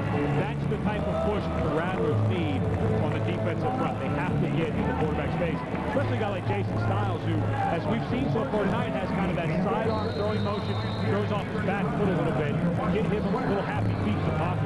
Great pressure, but unfortunately for the Rattlers, Cecil Doggett was flagged on the coverage. Pass interference, a holding call, and it will be 1st and 10 now from the 15 for Portland. Brian Green in motion. Stiles, plenty of time. Lobs one way over the head of Orlando Gadsden. Gadsden looks back in dismay. So Jason Stiles has had a wild arm here in the first quarter, but the fans are on top of the action. You know, if you haven't been to an arena game at America West, you need to go and sit down right on the field because those balls are gimmies. That's a free one. If that ticket costs $30, he just got a $50 ball. He's doing pretty well for himself. Rattlers on top, 6-3 here in the first quarter. 4:40 and counting. In quarter number 1, Green again in motion. Stiles over the middle. Misfires once again for Ryan Benjamin. Rattlers have a real opportunity here, and Jason Stiles cannot find his receivers. Jason Stiles kind of has a strange little, you see how far he holds it outside of his arm. The ball's starting to float on him. And I'm sure Benjamin, all 5'7" of us, is going back and getting in Stiles' face saying, look, man, I'm running hard routes. You can't be laying me out to dry like that. James Guidry, the starting quarterback for this team, out with a hip and ankle injury. Already, 6 games into the season, he set 8 team records as their starting quarterback. But because of those injuries, Styles is in and throwing it all over the field. This time going left illegal, nearly into the stands, incomplete. Gadsden just doesn't know where that ball is going to be thrown. Right side, right shoulder, left shoulder. Styles is all over the place. With an out route, the ball has to be thrown low to the right side of almost to the hip of the receiver. When he goes to pump that ball, he's really working that arm. He's got to keep the arm up high. Stan Brock, when we were talking before the game, alluded to the fact that Styles is just not a very active passer. He was pretty much right on the money, Tom. On comes Steve McLaughlin, the former University of Arizona place kicker, was already booted a 35-yard field goal. This will be from 30 yards out to try and tie matters here in the first quarter. Styles the holder, McLaughlin on for the 30-yarder. McLaughlin's boot is up, plenty of distance, but wide left. Scheck-Snyder, there'll be a flag on that one, as you have to allow the return man an opportunity to catch that ball off the net. There are flags all over the field, and the Rattlers will take over. It's amazing, Tom. Before the game, I was down on the field, and the Forest Dragons were working on that exact play. They were kicking balls off the net, going down to cover. Stan Brock, interference with the... Stan Brock 5 or 6 times had to yell at guys to say, you have to stay outside the 5-yard line. Until the opposition catches the ball, you cannot go inside the 5-yard line. And that's what this penalty is all about. It's amazing that literally minutes before kickoff, the coach had to yell at players, and then they go out and make another dumb mistake. Portland is killing themselves with stupid penalties. And it just seems as some of these younger players in the Arena League continue to flood into this league, they have a tough time adjusting to the rules in arena football. I think Jason Styles is struggling. He is 1 of 6 for 29 yards. That's pretty inaccurate. At the other end, Cedric Bonner did not go airborne as often as usual, relying on the ground game of Terry Samuels. But it's Rod Hobbs now in the backfield at fullback. Bonner in his own end zone, fires deep. Herb Duncan all caught up with James Fuller, number 22 of Portland, gets flagged for the interference call. Boy, I don't think I've seen anything that blatant in some time. Herb Duncan got literally turned around at the 20-yard line. You know why he got turned around, Tom? Because he for 22, Portland, be an 8-yard penalty. Fuller knew that the post route was an automatic 6 points. And he did the smart thing. It really is smart. Instead of a touchdown or a long gainer, get an 8-yard penalty, automatic first down. I'm telling you, you'd much rather have that than 6 points for the other team. And James Fuller played safety for those NFL teams I mentioned, the Saints, the Chargers, and Eagles. He was not used to man-to-man coverage. He's usually the one coming over from his safety position, just adding some relief. First and 10 for Bonner. If he was one-on-one, it was with a tight end, not Herb Duncan. And now we have more flags down. This game is just getting littered with linen. 2:19 to go here in the first quarter. Rattlers on top 6-3. Coach Wood, contact before the snap, number 92, Portland, 3-yard penalty. You know, we don't really even need to listen to the officials anymore. We know it's going to be on Portland. So might as well just try to figure out what the penalty is, how much they're going to move the Rattlers forward, and move on. I hate to say this, but that's the sign of an undisciplined team with all these penalties here in the first quarter. Stan Brock, a former player offensive lineman. I'd like to stand up for an ex-offensive lineman like myself, but Stan, if you don't get your team not killing yourselves with penalties, it's going to be a long haul, especially when you're already struggling on the offensive side of the ball. First and 7 for Bonner, completing 68% of his passes this season, stepping up, avoiding the pressure, nearly sacked, gets it away to Marvin Bagley, incomplete, but that was almost the first sack against Cedric Bonner in 25 games. He has gone 25 games without being sent to the turf. That was the closest he's come. Kind of a jailbreak for the Rattlers. Tom Holmes blows through Rod Hobbs. That's been the big problem for Hobbs. He's only been around for a week and a day, is picking up his blocking responsibility. There he just gets beat by number 40 Holmes, and I tell you, it's amazing. A guy who broke his leg last year, Cedric Bonner, with that kind of escapability. It's amazing that he's been able to do that. He's only had to do it a few times this year. It's been pretty good protection, but he is fully healed from that broken leg he suffered last year against Tampa in the semis. Last week, Bonner, 23 of 40, 324 yards, 3 touchdowns, and a pick by the San Jose SaberCats defense. Second and 7. Bonner, quick striker, shakes, makes a move. He's still up at the 15, shakes, he's looking for 6, but gets drilled at the 5 and set down by James Fuller. And Calvin's got a big smile on his face. He was smelling pay dirt until James Fuller came on the spot. So many players at any level of this game, from the NFL on down to high school, that can see the field like Calvin. After he catches the ball, see how he looks right there and picks up the block of Marvin Bagley. That's incredible field awareness by Calvin. Of course, he gets slammed to the turf, but incredible field awareness by Calvin to see Bagley coming, put on the brakes for a quick second, let him get the block and get another 15 yards at the end of the play. We've seen the Rattlers going to those shorter routes. Bonner, first and goal, whips it, but it's deflected by Mark Ricks, intended receiver Marvin Bagley. It's the defensive specialist, Ricks, leading the team in interceptions and pass breakups. There again, showing why. We've seen a bunch of defensive backs take tries at the Arizona Rattlers this year, and this guy, Mark Ricks, he's not intimidated. We've seen a bunch of guys who just kind of seem like they're just confused and don't know what they're doing. This guy's been Johnny on the spot all night. Great breaks on the ball, some really solid tackling, both the running and the passing game. He's having a huge game. I know it's early, but that's a big deal for them in the defensive backfield. Forest Dragons defense giving up 48 points per game as the first quarter ends. Their defense doing a nice job on the Rattlers, holding them to 6 points, but their offense can only muster 3. We're headed to quarter number 2. From Portland, Oregon, it's the Rattlers on top of the Forest Dragons. Second quarter coming your way on the WB. We will start the bidding at 90,000. 90,000.